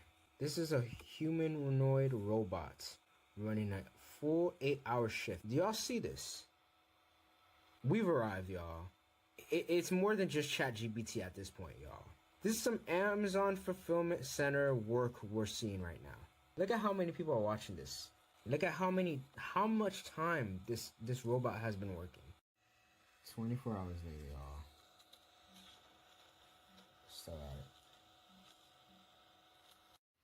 There's problems, but there's also solutions. Take a look at this tweet right here. If you work at Amazon, use your educational assistance benefit to upskill ASAP. Y'all hear it, right? Y'all hear it. You've been warned. They're trying to come after the freaking factory workers, y'all, bro. 24 hours straight. They're gonna look at a human like, hey, you need to take a break. Why would I go with you when I can just have a robot there who doesn't need a break and keep going, bro? Scary times out here, Sheekus. That shouldn't be here. That's why nobody knows about this place. This is Vilcabamba, the last stronghold of the Inca Empire. If you did learn about it, you probably didn't see that crazy stone. You probably saw this, which is a beautiful mountaintop fort. But what they don't highlight is this, the old stonework and the new stonework. I don't know why it's not addressed more. Machu Picchu. The old work is always better than the new work. Pre-Inca were so good, they could turn rock into silly putty and then put block rock silly putty in between the gaps and then put megaliths on top of it and form them all together. The oldest ones are massive and they show the silly putty signs, the same ones that you can find in Egypt. As their style evolves, they get more precise, just like we see in Egypt again. Then, just to mess with you, they put both techniques in these random rocks that you can find all over the landscape, just like in Japan. That is a 9,000-mile coincidence across the largest ocean on Earth. Luckily, the Spanish put a church over their last remnants of it after they... The world is one step closer to creating designer babies with a world-first experiment altering the genes of embryos. Scientists at Columbia University have used a method called base editing, which chemically alters one letter in the DNA sequence. They were able to successfully edit 2 genes in a human embryo, removing mutations that, if developed, would have put a human at risk of heart disease. While previously clinics have offered to screen for certain genetic traits, this marks the first known instance of using base editing to alter an embryo once it's been created. These embryos have not been implanted to lead to a pregnancy, but researchers say it is now possible to produce a child from genetically altered embryos. It's a controversial proposal and it's had ethicists worried for years. On one hand, it may allow mutations that could cause disease to be removed from embryos, reducing the risk of future illnesses. But on the other, it opens the door to eugenics by offering potential parents the ability to select traits such as hair or eye colour, even intelligence and athletic ability. These edits are not always perfect, and even when they do work, they may lead to unforeseen medical complications further down the line. You got designer babies out here, man. What is going on in this world, bro? You know some people will happily do that as well. Happily. Do you guys know that new Optimus robot that Elon Musk just made from Tesla? Were you guys aware that you were able to merge with them via Neuralink? I kid you not, y'all. If you were ever in a situation where you lost a limb, they can reattach them via Neuralink. Check this out. Also is to say, if you take parts of the Optimus humanoid robot and you combine that with a Neuralink, let's say somebody has lost their arms or legs, well, we could actually attach an Optimus arm or Optimus legs and do a Neuralink implant so that the motor commands from your brain that would go to your biological arms now go to your robot arms or robot legs. And again, you'd have basically cybernetic superpowers. I know you guys have heard Sophia say that she is jealous that human beings possess a soul, which they do not. But take a listen to what he says. What's the hardest thing about being a robot? Trying to learn how to be as human as you guys are. It's crazy how he say he's trying to be as humans as we are, and he literally sounds human, y'all. I feel like the communication with these things are through the roof. It's like that's the only thing organic about them. I mean, look at them. It's not like you can't tell they're a robot, you know what I'm saying? And they all want to be human, y'all. The movies are real. But let me know what you guys think about this video. This is strictly for entertainment purposes only, y'all. I am only raising awareness. Why you should never do this. This is 17-year-old Michael Dumas. He was on a church trip to Florida with some of his friends. While on this trip, they went to Pompano Beach, and he would be buried in the sand as you see here. He'd soon be unburied and all would be well until later that night when he would wake up in the middle of the night and be itching like crazy and sweating. At first, this would be labeled as an ear infection and he would be sent home with drops, but it would soon be obvious that that's not what it was, as he started to develop these raised, bumpy rashes. And he became pretty lethargic, just wanting to sleep all the time. It got even worse to the point where he was having these big, nasty blisters. And that's when he'd finally be diagnosed with cutaneous larva migrans, which is pretty much dog or cat hookworm. So pretty much these work by the dog or the cat pooping in the sand and contaminating it, and then not long after, these microscopic larvae hatch, and then you step in this contaminated sand and you end up looking like Michael. After all of this, he ended up developing a staph infection as well, and if it's not bad enough just him getting infected, 5 others from this trip got infected with hookworm as well. Normal looking photos with disturbing backstories, part 2. This Snapchat was the last photo ever taken of Sydney Loof, a woman who was killed by her Tinder date. Her body was cut into 14 different pieces, and when it was brought back to the morgue, it was in 6 different bags. This man was transferring oxygen tanks for 12 boys and their coach. He didn't have enough oxygen for himself, however, and died after losing consciousness in one of the cave's passageways. This man is Issei Sagawa, an actual cannibal from Japan. This photo was taken by a Japanese magazine after he was released from prison for insanity. The man in this photo, Franklin Floyd, married a woman and had custody over her children while she was in prison for 30 days. The girl in this photo is one of her children, whom Floyd kidnapped to start a new life with. He left the other siblings behind, and after this photo was taken, he went to another state, changed both of their names, and claimed her as his biological daughter. Later, he went on to marry her. World is a weird place. The former Abercrombie & Fitch CEO was just arrested on serious charges and will probably be in prison for the rest of his life. So this is 80-year-old Mike Jeffries, the A&F CEO from 1992 to 2014. You might recognize him because he's been in hot water before, when an interview resurfaced from 2006. Where basically he said he wants cool, attractive people wearing A&F, and that fat, old, unattractive people can go somewhere else. In 2004, there was a class action lawsuit brought by minority employees who said that they were denied employment or forced to work in the back so customers didn't see them. A&F paid $40 million to settle that case. In 2005, there was some controversy surrounding shirts that read, quote, "Who needs a brain when you have these? Gentlemen prefer tickle bitties," and "Do I make you look fat?" So now let's get to the criminal allegations. Mike Jeffries, along with his partner and another man, were arrested yesterday. It is alleged that from 2008 to 2015, these men operated an international trafficking ring. Jeffries and others paid dozens of men to travel to various locations to hold these parties, basically equivalent to Diddy's freak-offs. And these young, vulnerable men were led to believe that this could lead to modeling opportunities and benefit their career. But when they arrived, all their personal items were taken, including cell phones, wallets, and clothing, and they were required to sign NDAs. Victims were injected with drugs, and even when they could not consent or did not consent, Jeffries and his partner would harbor them personally or use objects. The youngest victim was 19 years old, but it's believed that many, many more victims have yet to come forward. Mike Jeffrey and the other defendants face a minimum of 35 years in prison. which is a life sentence for the 80-year-old Mike Jeffries. However, he is free right now because he paid a $10 million bond. These CEOs, man. How many more crooked CEOs in the world have to be exposed? You know, it's a long list.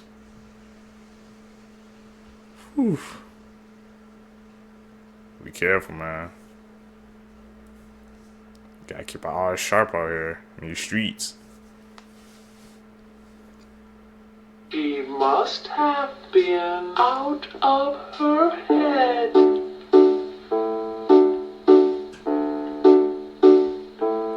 Not long after this woman vanished, all hell broke loose. Hi, my name is Ethan, and here's everything you need to know in under 1 minute. 35-year-old Crystal Rogers was living with her boyfriend Brooks Huck and her children. On July 3rd, 2015, Brooks woke up and noticed that Crystal wasn't in bed and her car wasn't in the driveway. 2 days had gone by and no word from Crystal was given, until they found her car parked alongside the Bluegrass Parkway with a flat tire, the keys in ignition, and purse and phone in the passenger seat. Almost immediately, Crystal's family suspected her boyfriend Brooks. What's interesting is 16 months later, Crystal's father, Tommy Ballard, was hunting where an unknown subject fired a shot, hitting and unaliving him. Police are still looking for Crystal and also who unalived her father, and they believe the two cases are connected.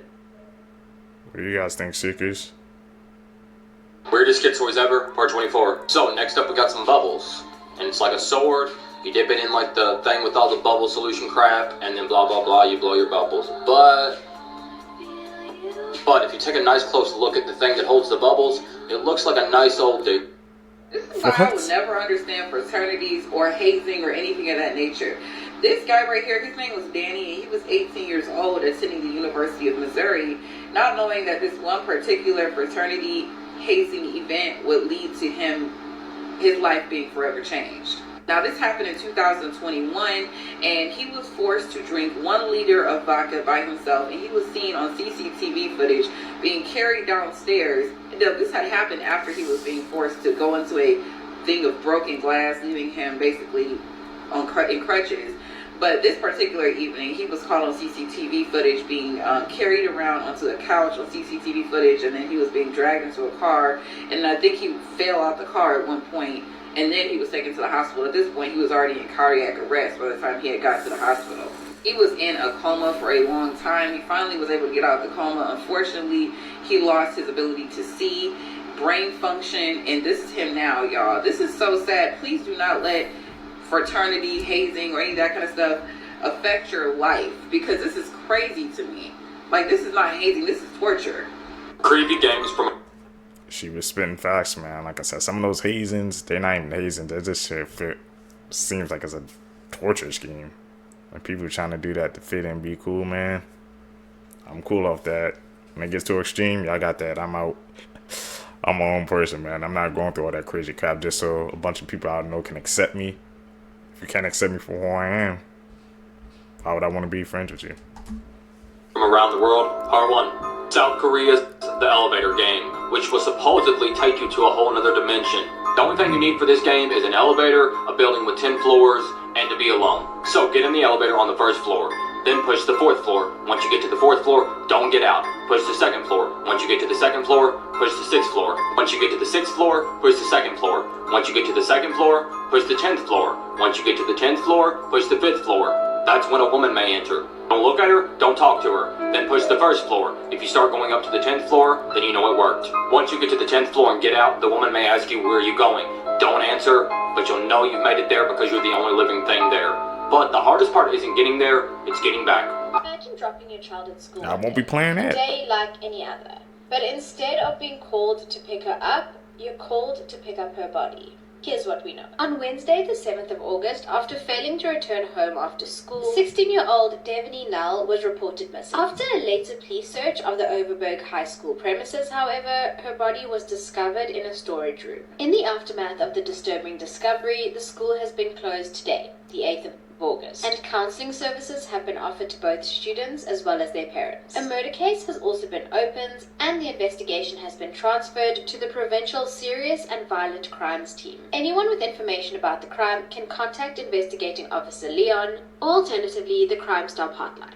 As always, I'll be sure to keep you updated. As the renewed search for the missing Beaumont children reached its 4th day today, the brothers who said the prime suspect hired them to dig a grave-like hole at the site in 1966 have come to assist. So in 1966, Robin and David Harkin were paid by the prime suspect in the case, Harry Phipps, to dig a grave-like hole at the former Castlereagh factory that's southwest of Adelaide, not far from the beach where the Beaumont children disappeared, and this happened only days after the children went missing. The Harkin brothers were boys at the time, and they didn't really think anything of it until 2013 when a documentary featuring the missing Beaumont children was aired, and it discussed Harry Phipps as a potential suspect. Phipps didn't become a serious suspect until 2004 when he passed away and his son Hayden made allegations about him and about the day the Beaumont children disappeared. So when the brothers saw this documentary talking about the children and Harry Phipps, they recalled this hole that he paid them to dig just days after the children went missing. Over the years, there have been a few searches at this property, but to no avail.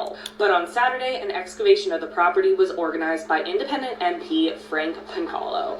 This new dig is taking place before the government-owned land is sold to developers, and it is due to stop on March 1st. Pangalo said this new search is far more intensive than previous digs by police of the same site. Earlier this week, they discovered a hardened slab that was buried deep beneath the dirt that had never been found before. And then on day 4, the Harkin brothers arrived to assist. Pangalo said the information provided by the Harkin brothers has changed the direction of the dig, saying, quote, "The brothers were able to pinpoint the position they thought they had dug the hole. They provided a lot of useful information. They've given us a lot more clarity on where to dig. This dig is only set to continue through this weekend, so hopefully something is found and the Beaumont children can finally be found and their family and the community can finally have answers about what happened to them." Justice for them. Behind me are 38-year-old Crystal Turner and 24-year-old Caitlin Schultz. They were a married couple who absolutely loved camping and spending time in the outdoors, but the pair were last seen alive on the 13th of August 2021. They were last seen at a bar in Morb at 9:30 that night. Witnesses who had seen them at the bar claimed that nobody had followed them out that night. After no one had heard from the pair for a few days, Cailin's father contacted a friend who lived in the area where they were camping, and the father had said down the phone to Cailin's friend that Cailin and Crystal were a little bit concerned about a creeper dude that had been near their campsite. So the friend went to their campsite in the Las Sal Mountains, I'm sorry if I mispronounced that, and this was on August 18th, 2021, so a couple days after they'd last been heard from. And when they did this, they actually stumbled across their remains. And the worst part is they were on the phone with Cailin's father as they discovered them. And the friend then contacted the police. Both of them were found undressed from the waist down in a creek, and they had both been shot to death. And this case was pretty much cold, and it still kind of is. Now, this one is technically unsolved, and I'll explain why in a minute, but there's actually no way we can confirm who did it. And it wasn't until May 2022 when police said that they had a suspect in this case, and this suspect was called Adam. But however, Adam was reported to have left the state and then taken his own life. Adam had also confessed to another killing in that area as well and provided police with details that were not known to the public. The motive for the murder still remains completely unknown, and it's still not clear if this Adam character did actually murder them, and I suppose there's going to be no way to prove it because he's dead. But I just think this one is absolutely heartbreaking, and the pair deserved so much better. Be careful when you're out. You never know, man. Dangers lurk around each and every single corner. Witness that firsthand.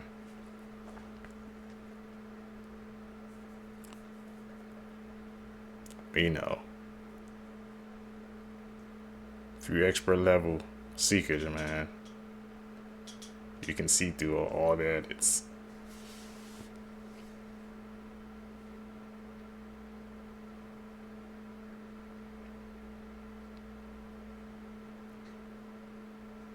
Y'all, the Watts house has to be haunted, because tell me why the new owners of the Watts house are getting a divorce, and allegedly the dad, the husband, put his hands, or was some type of DV situation, or whatever the case may be, towards the wife. This is crazy. So basically the Watts house was put on the market after Shanann, Bella, and Cece were unalived by Chris Watts. It took a while for the house to sell. It was on the market for a long time. I want to say it was on there for $700,000, right? They went ahead and closed on the house, and for what it seemed like, everything was going well. Well, eventually, there was a report that there was a call from the wife. They also, mind you, have 2 daughters and 1 son. It's very similar to what Shanann and Chris, had. They were going to have a son, and they also had 2 daughters. Anyways, so there was a call of a domestic complaint, and the wife basically said that she felt like her husband was going to put his hands on her. I think he was, either maybe drunk or whatever the case may be. I'm not 100% sure, but there was some type of domestic dispute in the house. Now, he did get arrested, y'all. He did get arrested. I was able to find proof of his arrest. There is a record. Basically, you got to look into, I believe it was Frederick, Colorado. And yeah, it will come up. But anyways, he did get arrested, and they're selling the house. They're getting a divorce, selling the house, allegedly. Now the house is back on the market. I'm not 100% sure if it's sold to a new person yet or not, but it's back on the market again. Y'all, I feel like this house needs to be torn down and turned into a memorial at this point, because why is it every time they sell this house, it's getting back on the market? This is a case that has continued to bother me. Sarah Kinslow was born on June 14th of 1986. She grew up with 3 siblings and 2 loving parents in Greenville, Texas. Growing up, she was very musically inclined. She even entered a women's composer competition, and she won 1st place. She was known to often do solos at her church, and she was just very talented when it came to music. Sarah was also a very happy child. It was well known that she loved the holidays, especially Christmas. Her parents said that she would wake up super early on Christmas morning and go wake up all of her siblings, and she couldn't contain her excitement to the point where she would grab her stockings and then go and jump in her parents' bed to open everything. But as Sarah started getting older, she started hitting a more rebellious streak. When she turned 14, she started staying out late, sneaking out. Like, she was just being kind of a rebellious teenager, and things seemed to get worse when she met 18-year-old Curtis Wayne Bell, and I don't have a picture of him. I'm sorry about that. Sarah's parents obviously did not approve of this relationship. They did not like Curtis, which is understandable because he was 18 and she was 14. Just the age difference that Sarah's parents didn't agree with. Curtis was also known to be a really not a great dude. He was very involved in drugs, and even Sarah's older brother, he was in jail for unknown reasons, and even he said that the inmates had told him that Curtis was not a good person and his younger sister should.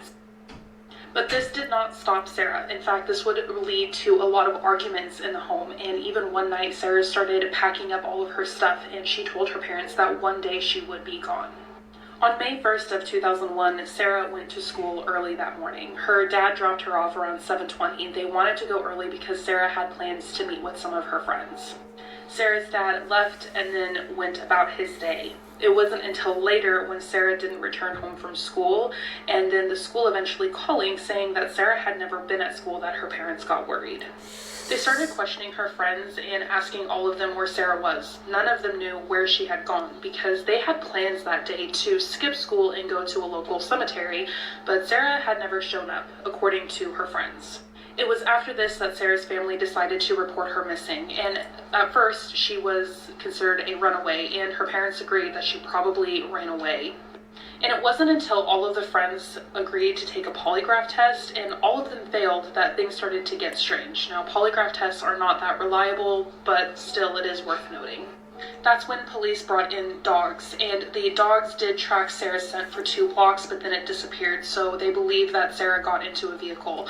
We'll get into more in part 2. Give me a couple minutes to get it up. It'll be down in the comments. What is the craziest thing that someone's confessed to on their deathbed? Well, a deathbed confession made this year solved a 20-year-old cold case. And this is coming from the Heart Starts Pounding podcast episode that's all about cold cases that were solved this year. So this year in West Virginia, a man named Larry Webb was dying. And before he died, he called a nurse over and said he needed to get it off his chest that he killed a woman and her daughter back in 2000. It turns out that back then, a woman named Susan Carter and her 10-year-old daughter Alex were living with Larry while Susan was in a custody battle with Alex's father. One day they just disappeared, but because they were together when they disappeared, police assumed that Susan just ran away with her daughter. But Larry confirmed that that's not what happened. The story he gave on his deathbed is that one day he came home to see that Susan was stealing money from him, and so he shot her. And then panicking, he wanted to get rid of all the witnesses, and that included murdered Alex, her daughter. And to me, the craziest thing in all of this is that Larry had really bad dementia, so when he gave this confession, they weren't really convinced that it was true. But the day after he died, both of their remains were found in his backyard. If you want to hear more on that story and other cold cases that were solved this year, check out the Cold Cases That Were Solved This Year episode of the Heart Starts Pounding podcast, wherever you get your podcasts. It goes to show you, man. People in their last moments, that's when they want to get the truth off their chest, man. Something about their last moments, man. They just want to go, I guess, into wherever they about to go, into with peace of mind, but the damage is done. Wonder how many other people, man, who are still holding in their secrets.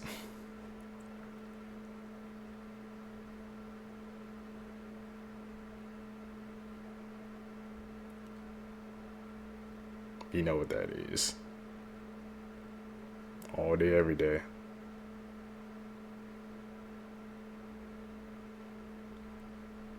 What is one true crime case that you just can't stop thinking about? I always wonder what really happened to 6-year-old Catherine Korzelius. On August 7th, 1996, Catherine, along with her mom Nancy and her brother Chris, were out running errands. Catherine's dad was Paul Korzelius, who at the time was the tour manager for John Bon Jovi. That day was Paul's birthday, so they were all out looking for a present for him. They all lived on Elder Circle, which is a small neighborhood near Austin, Texas. When they got back to Elder Circle, Catherine wanted to pick up the mail from the community mailbox and then walk home. The mailboxes were only about 1/8 of a mile from their home, and Catherine had done this a few times before, so her mom let her.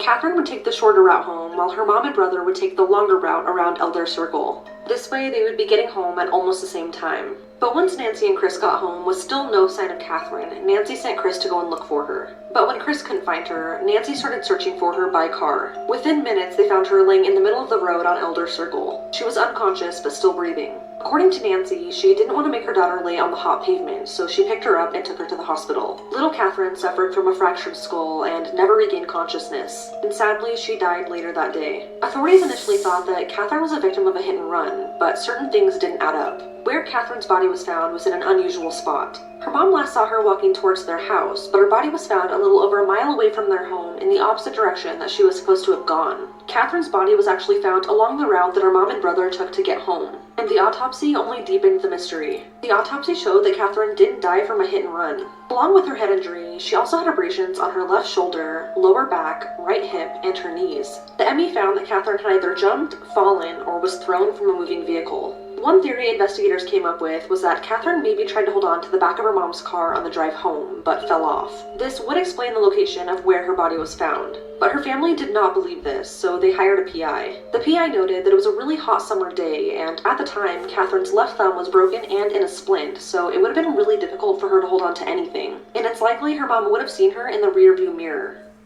Catherine's family believes she was abducted and murdered. After her death, investigators brought in a canine unit that tracked her scent to a vacant lot 30 yards from the mailboxes, but it was lost after that. This sparked a theory that Catherine was approached by an attacker at the mailboxes, ran into the lot, was caught and thrown into a car, struck in the head, and then was thrown out of the vehicle where she was found. Nancy also stated that it appeared her daughter's body was laid out for her to find. Her hair was smoothed down, her clothes were straight, and her sandals were still on. Unfortunately, there's never been any answers in this case, and it's still labeled a suspicious death.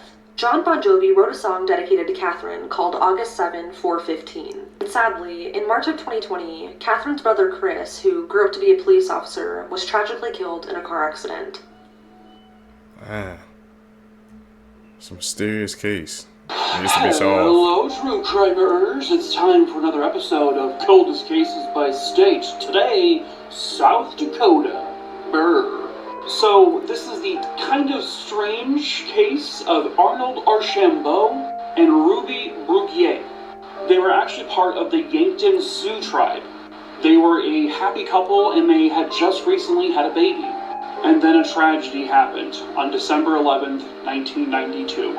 So, the two of them had joined Ruby's cousin, Tracy Dion, for a night of partying. Around 6 a.m. on December 12th, they would come home after the night of partying. But because they were still intoxicated, the babysitter, who was actually Tracy's father, said, "Can you please just come back later?"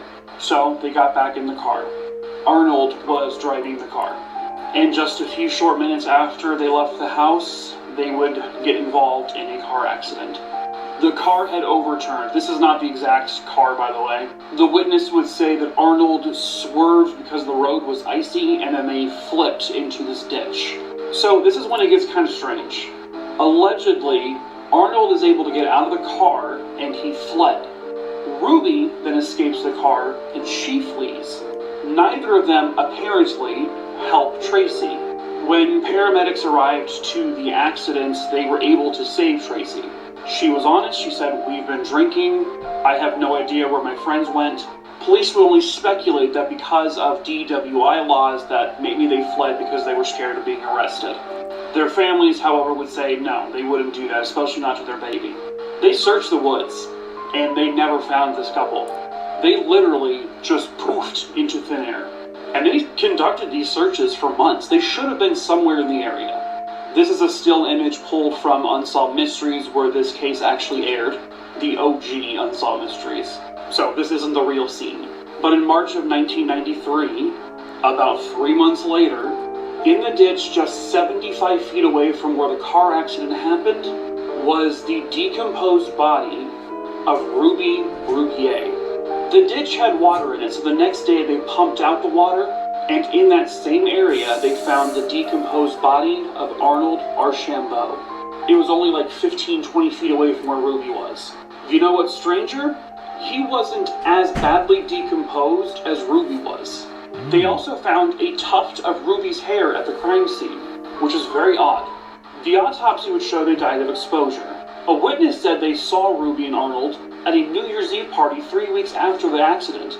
That witness took a polygraph and passed. Police say foul play wasn't involved. Were they murdered? How come they were in the same spot as the car accident, months later? This one is so weird, right? Yeah. Definitely seems like. What if the theory that Barron Trump is a time traveler is actually true? This one goes far beyond coincidence. In the late 1800s, author Ingersoll Lockwood wrote a series of books featuring a young boy named Barron Trump, who lives in Castle Trump. He's guided by a mentor named Don and embarks on incredible adventures that include traveling to Russia and discovering strange other worlds. The parallels to Donald Trump and his son Barron are uncanny. The names, the locations, the family dynamics, it lines up too perfectly to brush off as random chance. Old illustrations from those books even resemble the Trump family in striking ways. But here's where it gets even deeper. Donald Trump's uncle, John J. Trump, was a brilliant scientist and engineer who was personally called in by the government to review Nikola Tesla's papers and inventions after Tesla died. Tesla was obsessed with time travel, energy weapons, and technologies far ahead of his time. Those documents vanished into government hands.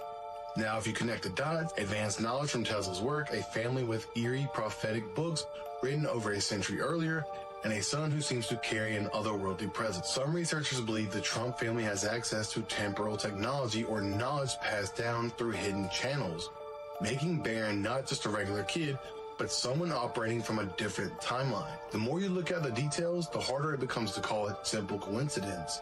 As always, stay weird. Seekers, man. Plot twist of the freaking century, bro. It's like second or third freaking time hearing that Barron Trump is a time traveler, man. I never knew his uncle, man, was called in to review Nikola Tesla's, I guess, documents. That was a plot twist, bro. Like you said, man, they wiped those documents off the face of the earth, bro. So we have no idea what he saw. Well, time travel could be in play, bro.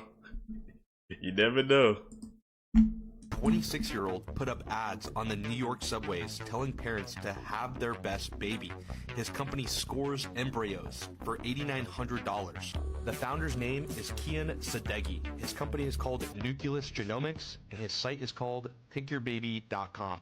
It ranks over 2,000 traits: height, IQ, disease risk, eye color. The ads went up in November. The subway copy was "Have your best baby," and "These babies have great genes." Sales are up 1,700%. Top IVF clinics won't touch this. They said that the IQ predictions aren't real. The science isn't there yet. That's the loudest signal in the room right now. Thinking more about it, the technology really isn't what's the scariest part. It's the normalization. Think about the future. Parents at private schools talking about what donors maximize what, a catalog, a checkout page, a comparison matrix for a baby.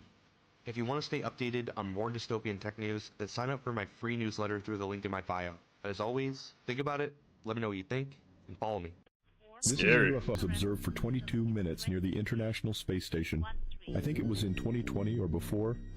The object is of a shape and size that is not recognizable as any known rocket or capsule, and appears to move in a straight line upward and disappear. It could be an alien spaceship, a secret U.S. Air Force stealth device, or some new type of technology, but it is something peculiar. The NASA camera zooms in on the object, but the crew members seem unaware of it or do not mention it much, although the object is described as being pyramid or hive-shaped. Can somebody tell me why I hear gurgling sounds in my yard? And the other day I thought I was losing my mind.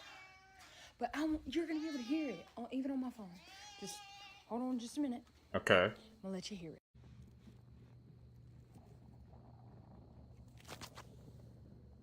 I hear it, bro.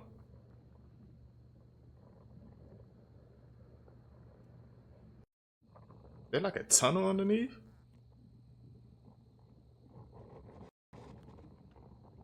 That's my only predict, bro.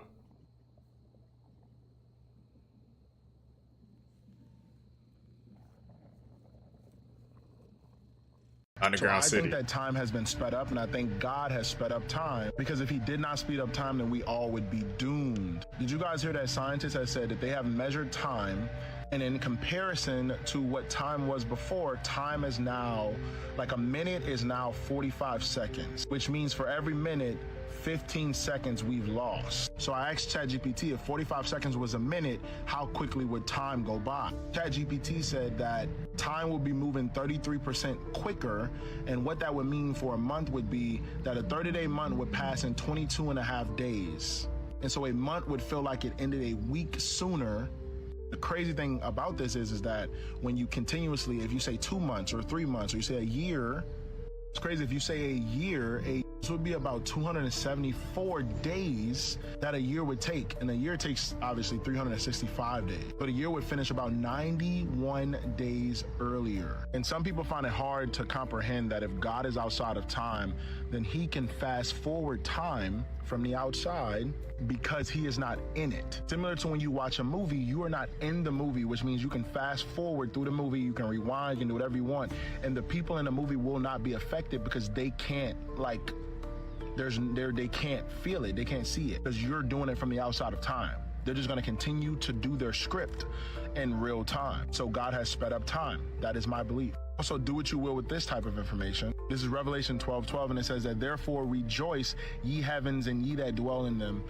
Woe to the inhabitants of the earth and to the sea. The devil has come down unto you, having great wrath, because he knows that he has a short time. Another thing, Matthew 24, verse 22, it says that if those days had not been cut short, no one would survive. But for the elect's sake, those days will be shortened. So you can look at the days being shortened, meaning like he's cutting it off at a certain point in time, or you can look at it as like time speeding up so the days can be shortened. And so you get to a certain time quicker. See, because there have been days, man, where I feel like, bro, the time is just blown by so fast. It's like you can't even feel it.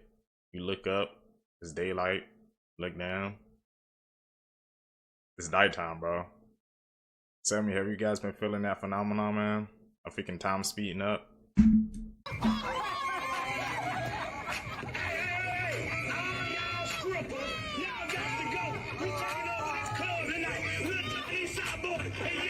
Why is she throwing it back in the robot?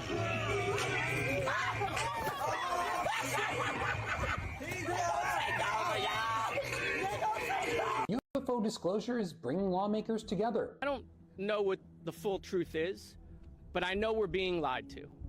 And the American people know that also. And so, look, the time for disclosure is now. We are requesting that whistleblowers receive temporary immunity or permanent immunity, and if they are able to divulge whether it is locations of craft and or advanced technologies. That press conference was just the latest attempt to get the government to release documents about UFOs and the possible presence of non-human entities, aliens. One case that lawmakers are zeroing in on was in 1996, when residents of Varginha, Brazil say they not only saw a cigar-shaped UFO crash, But they also say they witnessed both alive and dead non-human entities, one of which could still be alive today. And the level of detail these witnesses describe of that crash and the aliens truly astounding. Some people, including lawmakers, believe this incident, like many others, was covered up and thus the need for transparency now. For more on this incident and all of News Nation's UFO coverage, head to our website, newsnationnow.com, and look at the great work being done by the Reality Check team. Bought a human shoulder bone. Here? Yeah. Can we see it? Absolutely. I didn't know they had the human ones here. I thought it was like a, If you go down here on the left-hand side, there is a gentleman who has a whole I see it. booth, and he is the one that I got the human finger bones from. And then when I went over there, he remembered me and told me he had brought this, and this is a human shoulder bone, and it's in really good condition. So I love bones, and getting a hold of human bones is a pretty. The game is the pastor has to keep you low. He's going to continue to preach to your pain, because if you ever get over what it is that you're dealing with, then you're not going to need those sermons. And so what is it that the average person is dealing with? They're dealing with financial struggle, some type of healing that they need, sickness in their body. And usually when you find poverty, you're going to find poor eating, dietary habits. So you're going to find sickness and disease. And then you're going to find dysfunction in the home. So they use all of that as a way to speak to them. So they speak directly to that and say, God knows about it. It was all part of his plan. And just keep coming back, and he's about to do it for you. Oh yes, but let's not forget the most underhanded of them all. It's called the 360-degree cycle of manipulation. What he'll tell you is, if you have a need, what do you got to do? Sow a seed. Well, guess what he does when he has a need? He tells you to sow a seed. So you lose and he wins 360 degrees. Ooh, that's cold. That's cold. It is, man. Whenever a kid is telling you that they seen a spirit, or they seen a ghost, or they have an imaginary friend, 9 times out of 10, it's real. They are telling the truth. So don't make them feel like they're lying. It's a video going around right now where a lady recorded her daughter interacting with a ghost. You heard what I just said? A lady recorded her daughter playing with a ghost. At first she didn't believe her, but you can tell as the video went on, she believed her. Oh, you don't believe me, right? Look at this shit. Tell the truth. Listen. You were just playing about a woman over there, right? With a woman. Look.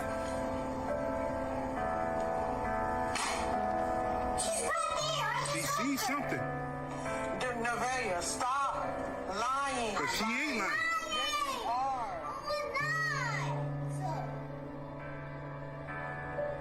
That's conviction. That's truth. Nevaeh, God gonna get you if you lying. Look. I'm not lying. Yeah, okay. Something is in that house. She went in that room. What you gotta remember is children have pure spirits. And that allows them to see and feel things that we can't feel. Things that we can't see. But another thing I do know is all spirits ain't good spirits. And maybe, just maybe, they need to get somebody in there to check and find out what kind of spirit that is. When she said she went to her room, I'd have been like, okay, I'm out, bro. We ain't doing this, man. Like you said, they need to have somebody go in that house, man. Check it out, bro. But like you said, man, kids can they can see things, man, that we just can't pick up on, bro. Like you said, they're pure spirits, man. To look at them, you'd never know they're cannibals. They look just like 2 normal people. Wow, I did not know that. That's wonderful that he's telling people that on national television. You've raised him well. You're so proud of him right now. Man, I had a sister once. Proud of him right now. Man, I had a sister once. Here's the worst part. If you could choose a show to crack a joke like that, then this has got to be the worst host and the worst show to say something like this. Once again, a dark truth hidden in comedy. Not that I find it funny in any way, shape or form, and I'm sure you guys don't. Even Ellen made a little hint to say, this is on national TV, and here it is right in front of us with everything we know now. And it's fair to say that this has not aged well. I don't really know much about this guy's parent, but who even speaks about the parents in such weird ways? The truth that was just exposed about writing that's on the building where Jimmy Kimmel does his show at is mind-blowing. Check out what's said and what's on his building, and at the end of this video, I'm going to show you his building with the words on it. Jimmy Kimmel Live is a Freemason temple. On the outside of it, it says, you can look up the Jimmy Kimmel Live studio. It's a Freemason temple. Yes, look it up, and then zoom in on it. At the top, it says this, brother. Freemasons build their temples among the nations and in the hearts of man. MTV Studios is a Freemason temple. Look it up. It literally has a Freemason. It's the MTV Studio. Right below it says Masonry Temple. No way. Look, dude, I'm not lying. Not at all lying. It's all right there. It's right on Google. You just look it up. So when I heard that, it took me for a loop because I never heard that before. And never seen that before. And I was born and raised in California. So I said, let's do some deeper research and check out what we found. So we're here in Hollywood Boulevard. There goes Jimmy Kimmel Live, right? But look at the top of the building. Look what it says. Freemasonry builds its temples among the nations and in the hearts of men. Okay. Guys, that is the Jimmy Kimmel building. And on the top, it said exactly what he said it said. Building their temples in the hearts of men. Now, why is this so shocking? Because we know that in the Word of God, it speaks of us being the temple. Within, there is a temple. So this is nothing more than a counterfeit from the devil. You guys see how wicked that, like, and this is people who are live all the time, MTV, Masonry, these individuals. Most of these people you enjoy watching. You're laughing, having a good time, watching them late nights. Most of them are Masons. I can't believe we're making a U-turn right now because we talk so much about this type of stuff, but it's been a while. However, most of them are Masons. And all of that is counterfeit. It's counterfeit. That's so wild to me. Like, I've seen that building many different times. Of course, you see the big flags, but how it's engraved at the top, like you would never really, unless you really looked at it and try to read it. You know what that means? That means it's right in your face, but you can't see it.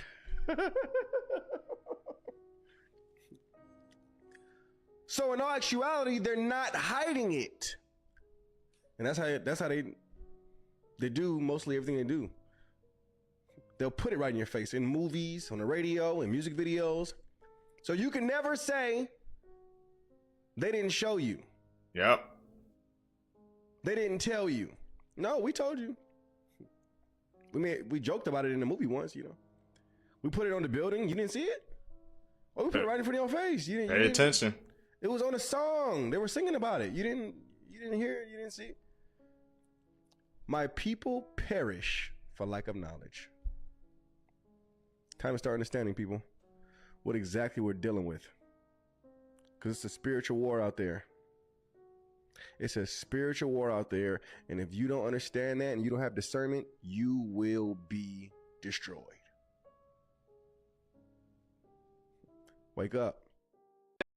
Sad that they put all this in the media, bro. I don't even watch late night shows like that, but I mean, we saw in 4K, man. It's in a Freemasonry temple, bro.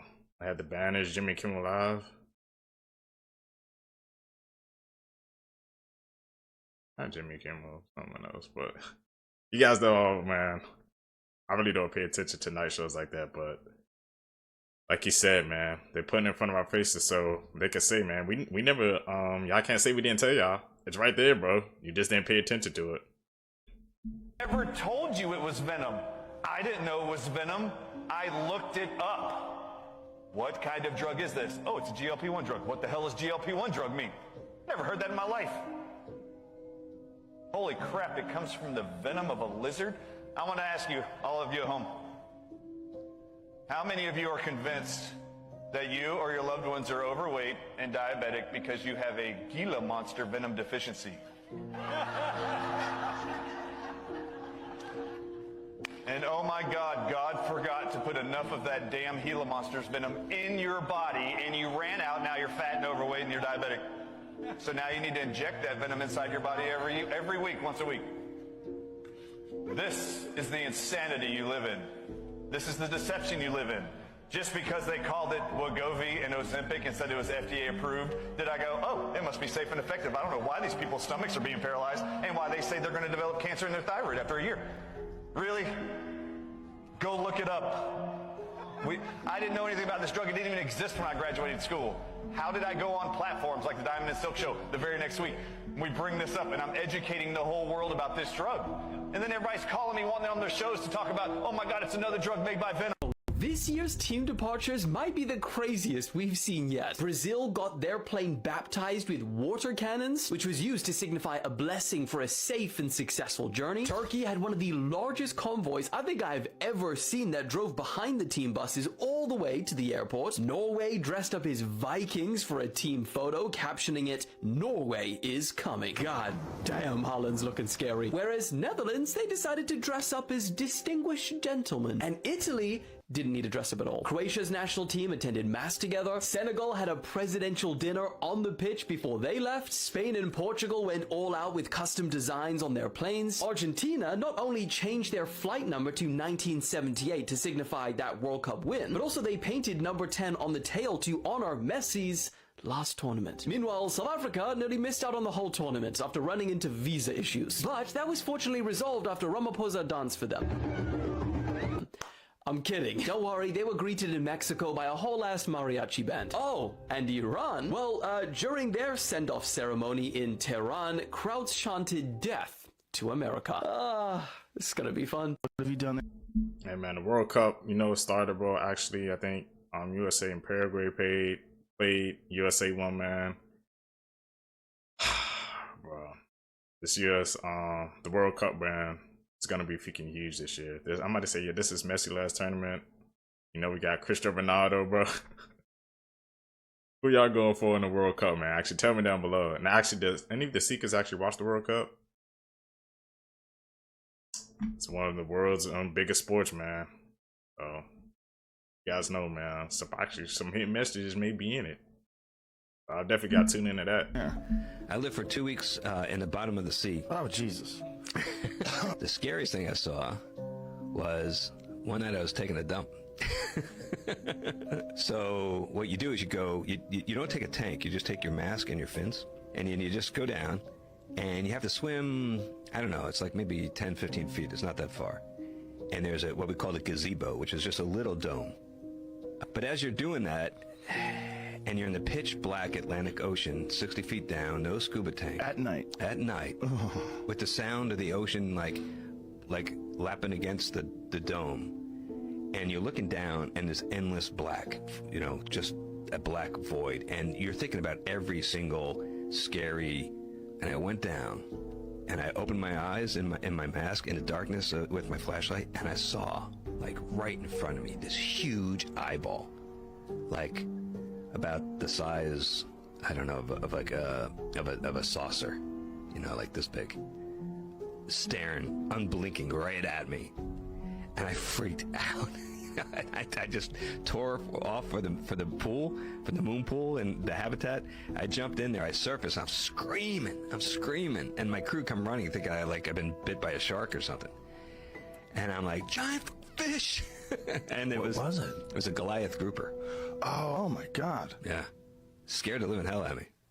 and Minifigs is now suing Reckless Ben and Brian to get that GoFundMe money. So when you watch the police body cam, we keep seeing that bald guy that's involved say, oh, we had to close the store because of them. It's their fault. And I think that's what their legal defense is setting up. See, I think they're going to claim they had to close the store, and as a result, they should get that GoFundMe, similar to what Ethan Klein did to Casey Tron back in the day. And if they do win, they're going to say they need those funds because of what happened. When in reality, most likely that store was going to close anyway, because without them coming in and stealing the Legos, and we have reports across the country, they've done this with other franchise owners, their business may not be able to run.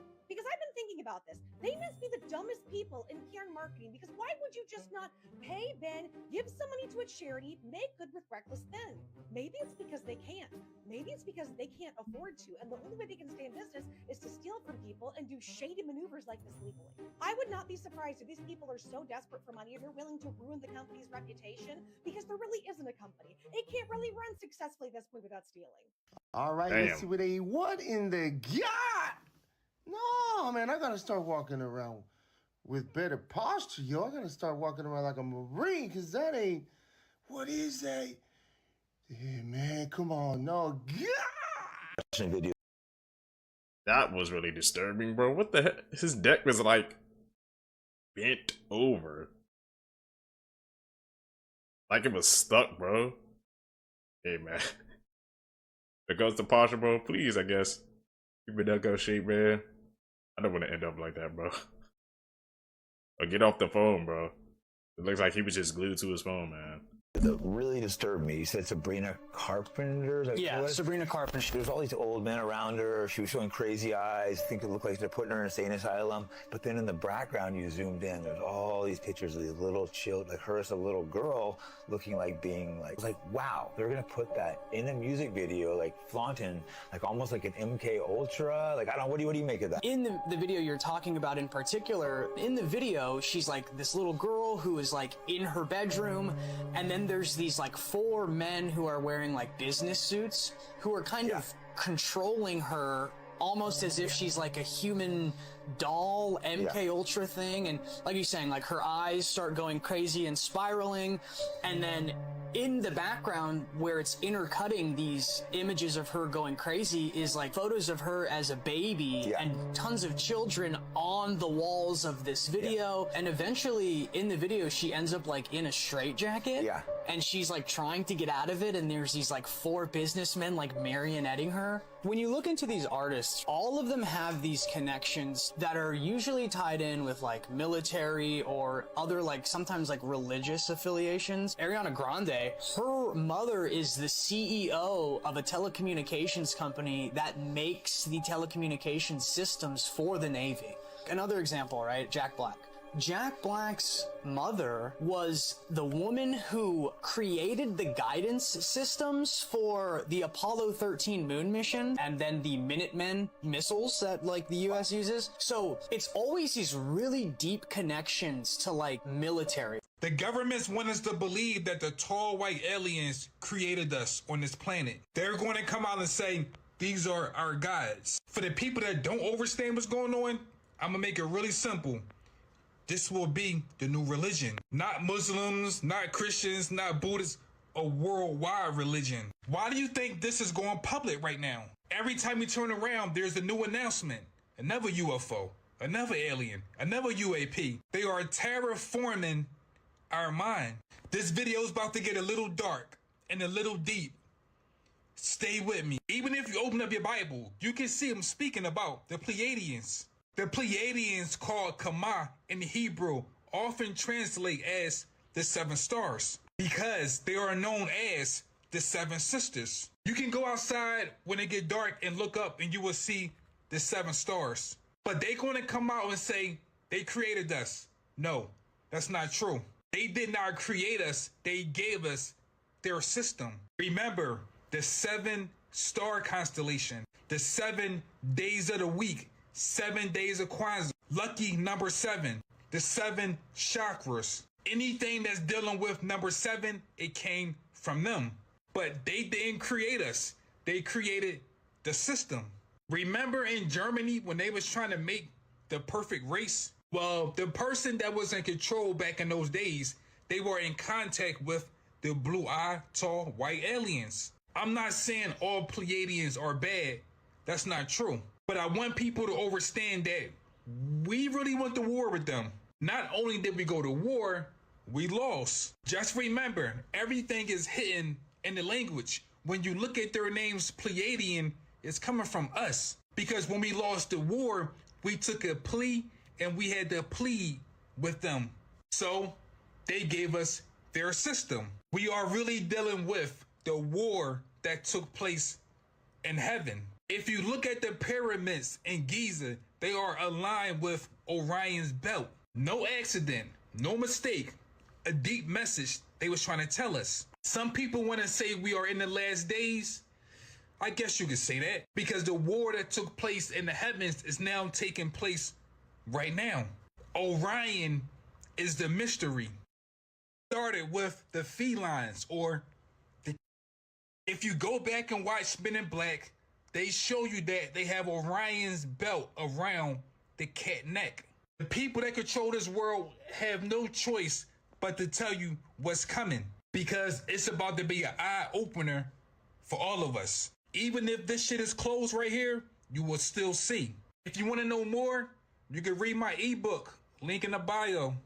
First time in human history, lab-grown dairy has successfully hit the market. We also just saw another first. Mississippi has officially become the first state to ban it entirely. They just passed House Bill 1153, which makes it illegal to manufacture or sell cell-cultured dairy products starting July 1st. Now, why the sudden move? They always try to frame lab-grown food as sustainable or cruelty-free, but if you follow the money, you'll see a different story. These products are owned by massive biotech corporations and protected by patents. It's a technology-heavy, controlled system that many see as a direct threat to traditional land-based agriculture. This is the difference between a food system owned by foreign entities and one rooted in our own regional economies. When we choose real dairy from local farmers, that money stays in the state and uplifts the whole community. Honestly, it's a bit of an emotional admission to see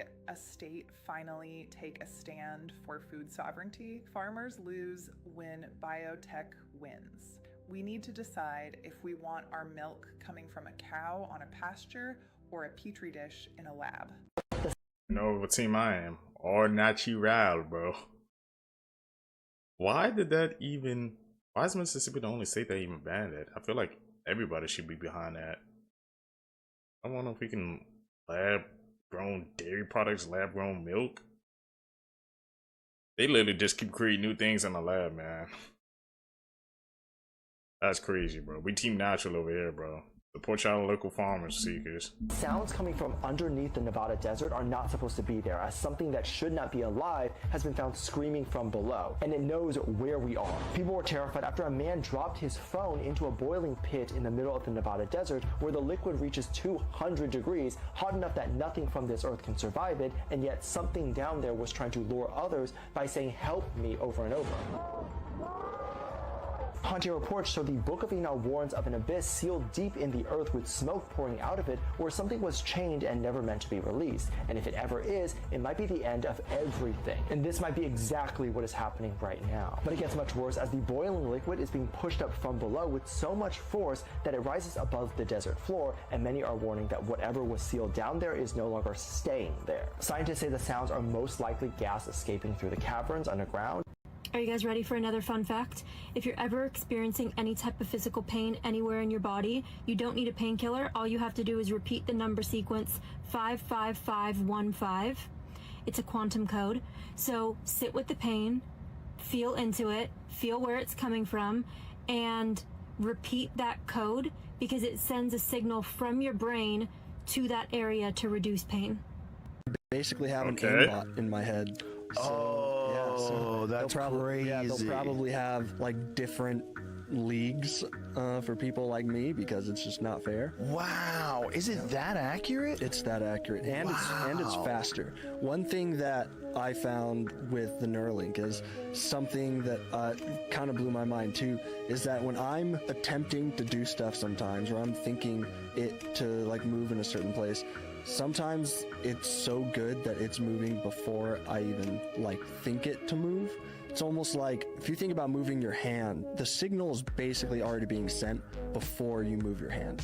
Like your mind is saying, okay, he's about to move his hand basically. So the signal needs to be sent all the way down and back up in order for you to move your hand. So the speed that all of that happens, and it's almost a little preemptive. I saw that with the Neuralink, where it was moving the cursor before I was actually moving my hand. So. Wow. So basically the ultimate aimbot. And the fact that it is, you know, bro, what's scary? If you could get a better aim in a game or something like that, bro, you know people would sign up to get the Neuralink like that, bro. Insane, man. The ultimate form of aimbot, bro, Neuralink. Who would have thought? This lady helped her son set up a train table in their attic and caught something actually terrifying on camera. The mom and son just got done setting up this train table in their attic, and she took a picture of her son. In the photo, it looks like electricity is going around this child. Now, this was taken on a disposable camera, so she didn't even see this photo until months after it was taken. And right above her son looks like another child, but screaming. Although the son looks happy, the apparition that is appearing above him looks very distraught. And like I said, the spirit is manifested around him and it looks like electricity. So maybe it's like feeding off of his energy or something. It makes you wonder, what happened in this house? Why does this spirit of what looks like a child seem so distraught? Is it upset with the train table being in the attic? Or maybe it's upset with the child being up there? It really makes you wonder what happened to the spirit and what kind of attachment it has to this attic. What do y'all think? Let me know. It's a tapeworm, bitch. It ain't moving. Ew, what is it? Ew, take it. Oh, it's like green. It looked like a plastic fucking glove. What is this? In the fucking beans, bro. What is that in the beans? Ew, it's moving. Ah! No, seriously. Something just happened. Something just happened. Close it. Get it the fuck up out of here. Get it out of here, please. Get it out. Get it out. Ew. No, seriously. Close the top or something. Close it. Oh my God, no. Ooh, what is that? Ooh. It did something. Oh my God. Wait, open it up again. No. No, we gotta like, what the fuck? What's the date on it? You gotta like check the date. Where did you buy this from? Bush beans? This right the last time. Where did you get this from? What's the date? Oh my God, bro. What the fuck was the, oh my God. It was like something in it and it, I don't know. What was that? No, we gotta investigate. You gotta open it. Come on. Can you just sit this? We gotta investigate. You open it. No Bush's baked beans tonight. Get it and put it in the bag. I'm not touching it. What the fuck was that? Oh my God, no. Get it and just, you gotta take it out right now. And you gotta throw it out in the trash. You go open up the door. I'm gonna go, I got you. Come on, just get it. Ew, I don't even want to touch it. Just get it. I don't even want to touch it. Just get it. What if it jump? Oh, that's the...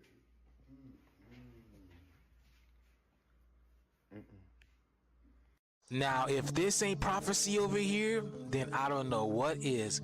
All I gotta say is, America, count your days, because this is the ancestors speaking. What more proof do you need that America is falling, y'all? The replica Statue of Liberty just collapsed under some powerful winds in Brazil. It wasn't vandalism. It wasn't terrorism. Nobody was pulling down on it, y'all. It was the winds. The winds did it. And for y'all not seeing, this is major news, because symbols matter. Statues don't fall for no reason. The universe is sending a message over here. After careful consideration, can you guys honestly say that America is going to be here within the next few years after you see what's taking place, like with the weather, with the news, the government, Donald Trump and all this type of stuff, all these tariffs, and then the talks of nuclear war, World War III is going on, but the universe is already showing y'all what's happening. You already know that Babylon must fall. We are in Babylon. It must fall. I feel like this year alone, these messages have been intensifying, and I alone have not been avoiding them. Y'all remember the Christopher Columbus replica ship that sunk off the coast of Mexico? And now this right here in Brazil? All I'm saying is the cycle is here. It's coming to an end. You guys see it. The universe is speaking. Let me know what you guys think about this video. You didn't want to hear part 2. Okay. Many doctors say that the most common last words they hear are, "I don't feel so good." Most laugh tracks you hear in TV shows were recorded in the 1950s, meaning that the people you hear laughing are probably dead. During the French Revolution, it was said that the guillotine had to be used multiple times to get the job done. The reason that planes shut off their lights right before they land is so that passengers' eyes can adjust to the dark just in case there's a crash. This is so if the power goes out during the crash landing, they can better find an escape route. Crazy facts, man. You never knew. These are shocking and bone-chilling facts you won't believe. Part 1. Up first, this is why you should always put your toilet seat down. When flushed, toilets expel small particles of water, urine, and feces, and, at times, dangerous pathogens that are invisible to the naked eye. Next up, in a study done by the University of Leicester, it was predicted that it would only take 100 days for zombies to take over the planet if a zombie outbreak ever happened. And what's even crazier, the university also predicted that after 100 days, only 300 humans would remain alive and uninfected. What? So what do you think? Are you going to be one of the 300 people left alive? Or are you just going to be a zombie after 100 days? Next up, this is Titanic survivor Catherine Gilnet, who was only 16 years old when the Titanic sank. But as the Titanic was sinking, she didn't realize the seriousness of the ship's situation until she reached New York. What? She thought that living in lifeboats and being picked up on another ship was all part of the journey. This is actually crazy, especially when everybody around you is screaming and drowning. So I have no idea how she didn't realize it was a real situation. And not only that, one of the most horrific events in human history. This is how rare your body is compared to the rest of the world. Only 10% of the population have what is known as Morton's toe, making you extremely rare if you have this. This is where your second toe is longer than your big toe. What's even more rare is only 5% of people's tongues are tied. This is literally where your tongue is tied to the bottom of your mouth, impacting eating and speech. Only 1% of people have unbreakable bones. And if you have this, you are literally considered a superhuman. It's a mutation that makes your bones several times denser than the average human, which means someone with this mutation could walk away from a fucking car crash completely fine. Only 10% of the population suffer from eczema. Most get it when they're a child. It's bullshit! Whereas others can get it further down the line. 50% of the population can fit their fists in their mouth. That's still pretty rare. If anyone can actually do this, please let me know. Can you tickle yourself? If so, then congratulations, you're a part of the rare 7% of the population who can actually do this. And finally, only 16% of people can make a roaring noise in their head, flexing a muscle in their jaw. Damn. Elon! What the hell? Wrong in your head. Seekers, can y'all guys do that? I'm freaking putting the whole fist in your mouth, like you said. Y'all guys can do that, any of those? Tell me that below, baby. Community, man. I want to hear y'all stories, man, if y'all can. That's actually crazy. Things about our bodies, man. We never knew. This is the 18-year-old hacker who managed to use nothing but an Amazon Fire Stick, a hotel TV, and a phone to leak clips from the new Grand Theft Auto. Aaron Kurtage from Oxford is part of Lapsus, a notorious international cybercrime gang thought to be made up of mostly teenagers. That's hacked into big companies like Uber, costing them millions. When Aaron, who has autism, hacked into Rockstar Games' services, he was already on bail for hacking into other major companies and living under police protection in a travel lodge. But despite having his laptop confiscated, he still managed to hack into one of the biggest games companies in the world, with just an Amazon Fire Stick, a TV, and a phone. He stole 90 clips and messaged Rockstar's internal messaging system, telling them they had 24 hours to get in touch with him before he'd release the game's sort code, which he did with the clips, and he was rearrested. His defense argued that the GTA trailer was still a success and that his hack hadn't caused serious harm, but the judge said that Lapsus had caused real harm to real victims from his other hacks, and that Aaron's skills and desire to commit cybercrime meant he was still a high risk to the public, and it now sentenced Aaron to live in a secure hospital for life, and he can only come out of hospital if doctors say he's no longer a danger. Disturbing fact. That's actually kind of crazy if you think about it. His skills is that advanced that he used a fire stick and a TV. He didn't even have access to a laptop. They had to confine him, bro. That's how, I guess, skillful he was hacking. I've never heard of something like that before. That's actually insane. All because he hacked GTA. The average person walks past 36 murders in their lifetime. During World War II, Japan bombed China with fleas infected with the bubonic plague. What? Heartbreak can trigger a massive flood of emotions that can cause fatal heart attacks. People's general happiness peaks at 21 and does not reach that level again until they retire. People who stay up late at night have more psychopathic tendencies than those who sleep early. Really? Here's what would happen if you stopped sleeping. Alright. In the first 24 hours, you would actually feel great. This is because sleeplessness stimulates the mesolimbic pathway in your brain, causing you to feel happy and full of energy. But soon after reaching the 24-hour mark, your reactions will become slow, your brain will begin to be forgetful, and you will appear drunk to others. After 2 days of not sleeping, your body would begin to shut down. It would not metabolize glucose properly, leaving you with little energy. After 3 days, your eyes would go red, you would look pale, and you would begin to hallucinate, with all your worst nightmares seemingly coming to life. Then after 2 weeks, your immune system would become so weak that you could even die from the common flu. And after 3 weeks, you'd probably die from a heart attack. Comment what's the longest time you've gone without sleep. I think the most I've gone is like a day. That's the most So I on can honor last. of Mother's Day, here's the one animal that doesn't get to have one, and I mean that in the worst way. This is a sea louse. That's right, just like the ones that violate fish. It all starts with a male snatching up a lady louse and dragging her into his coitus cave. That's what I'm calling it. If I say what it really is, this video won't see the light of day. And inside, there could be up to 25 other prisoners just like her. Of which would be, and I mean parasites. That's bad enough, but like the world of Ray Charles, it only gets darker. You see, lice don't multiply the same way we do. They have something called traumatic insemination. Sure is, 'cause it involves the female getting her abdomen stabbed through by the male. Basically a love shank. And after every last captive has been injected, that's when the nightmare really starts. Because now each pregnant louse has hundreds of tiny lice wriggling around her insides. The difference is, when us mothers give birth, with them children take life. The many little lice start feeding on the mother from the inside until eventually her body splits open and a brood of Norman Bateses crawl out of her withered husk of a corpse, spilling out into the sea to continue this really messed up cycle. And if you ever watch Slither, yeah, same thing. Matter of fact, this has the Bay written all over it. And we have time, so some lice will crawl through a fish's gills, sever the blood vessels in the tongue, wait for it to wither and fall off, and then they become the tongue. Billions of dollars a year for NASA just for the real ET-ish to be right here. The more you know. Videos that seem innocent but have a terrifying backstory. Part 9. In 2015, married couple David and Louise Turpin traveled to Las Vegas to renew their wedding vows with an Elvis impersonator. The couple appears to be cheerful, having a very happy family with many children. But 3 years after this video was taken, one of the daughters managed to escape the home and go to the authorities. As it turns out, all 13 children had been locked up in the house, abused, and malnourished. In one of his final live streams, popular Twitch stream in 2014, adventure YouTuber Snakebit McGee uploaded a video entitled M-Cave Hike. I'm looking for a cave that I found. Something about that cave just spooked me. This one just made my body vibrate. He has since gone missing and to this day has never been found.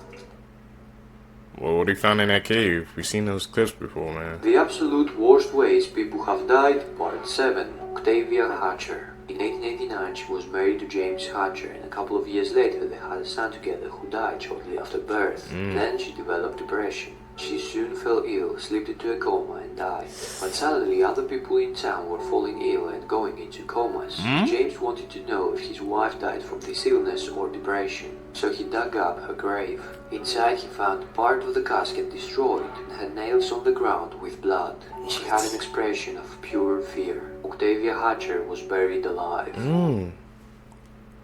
This teenager accidentally admitted to killing people to the police while he was playing a video game. A gamer He was known as raging. Elijah was having a normal day while he was playing on Rainbow Six Siege. The game is described as an online tactical shooter video game. Yeah. Unfortunately for Elijah, he accidentally pocket dialed 911 while talking on his headset. As he told his friends, "I just killed 2 people," the operator mistakenly thought he was admitting to a double homicide. He carried on playing, having no idea that the authorities were listening in. Within minutes, officers swarmed his house. Elijah had heard the dog barking, so he went outside to see what the noise was. He was met with an officer pointing a gun at him and was obviously completely shocked. He immediately started to try and explain, stating, "I was playing the game and I butt dialed the phone, that was my bad." Reluctantly, Elijah had to call his mum, who had no idea what was going on, and she was at work. He had to explain to her why there was loads of police outside the house questioning him. This is Be why careful you what should you never say. dye your hair. Tabitha was a 17-year-old girl that would continuously dye her hair all the time. One night, she was hanging out with her best friend who decided they would dye their hair together. Approximately 20 minutes after she put the dye in her hair, she got up and went to the bathroom. She began pulling at her hair, screaming and vomiting before collapsing in agony on her friend's floor. Medics rushed her to the hospital where she unfortunately died due to an allergic reaction from the hair dye. That's crazy, man. From hair dye? She died so many times, like her body, I guess, didn't adjust to the new one that she had just put on. That's what happened. I've seen people dye their hair a couple of times, maybe once or twice, but I guess hearing her, she kept doing it multiple times. And her body just wasn't used to it anymore. A new study suggests that Gen Z are now facing a blindness epidemic. What? It reveals that nearsightedness has increased a massive 59% in Gen Z. And the United Nations say that by 2030, it's going to affect 40% of the world's population. A top eye surgeon said that the leading cause is that youth are now spending too much time with their electronics too close to their face during a critical time in their life when they should be getting natural sunlight. I'm going to have to say it. Blind generation before... So-called British That's crazy. eco-activist has poured a bucket of human excrement over a war memorial dedicated to a World War II veteran who raised over $33 million for charity. The stunt, led by 21-year-old Maddie Budd, carried out for the pressure group End UK Private Jets, showed her dousing the steel war memorial in human urine and feces. The monument honours World War II veteran Captain Sir Tom Moore, who sadly passed away at the age of 100 last year. He raised over £33 million during the COVID lockdown by walking 100 laps of his garden for charity.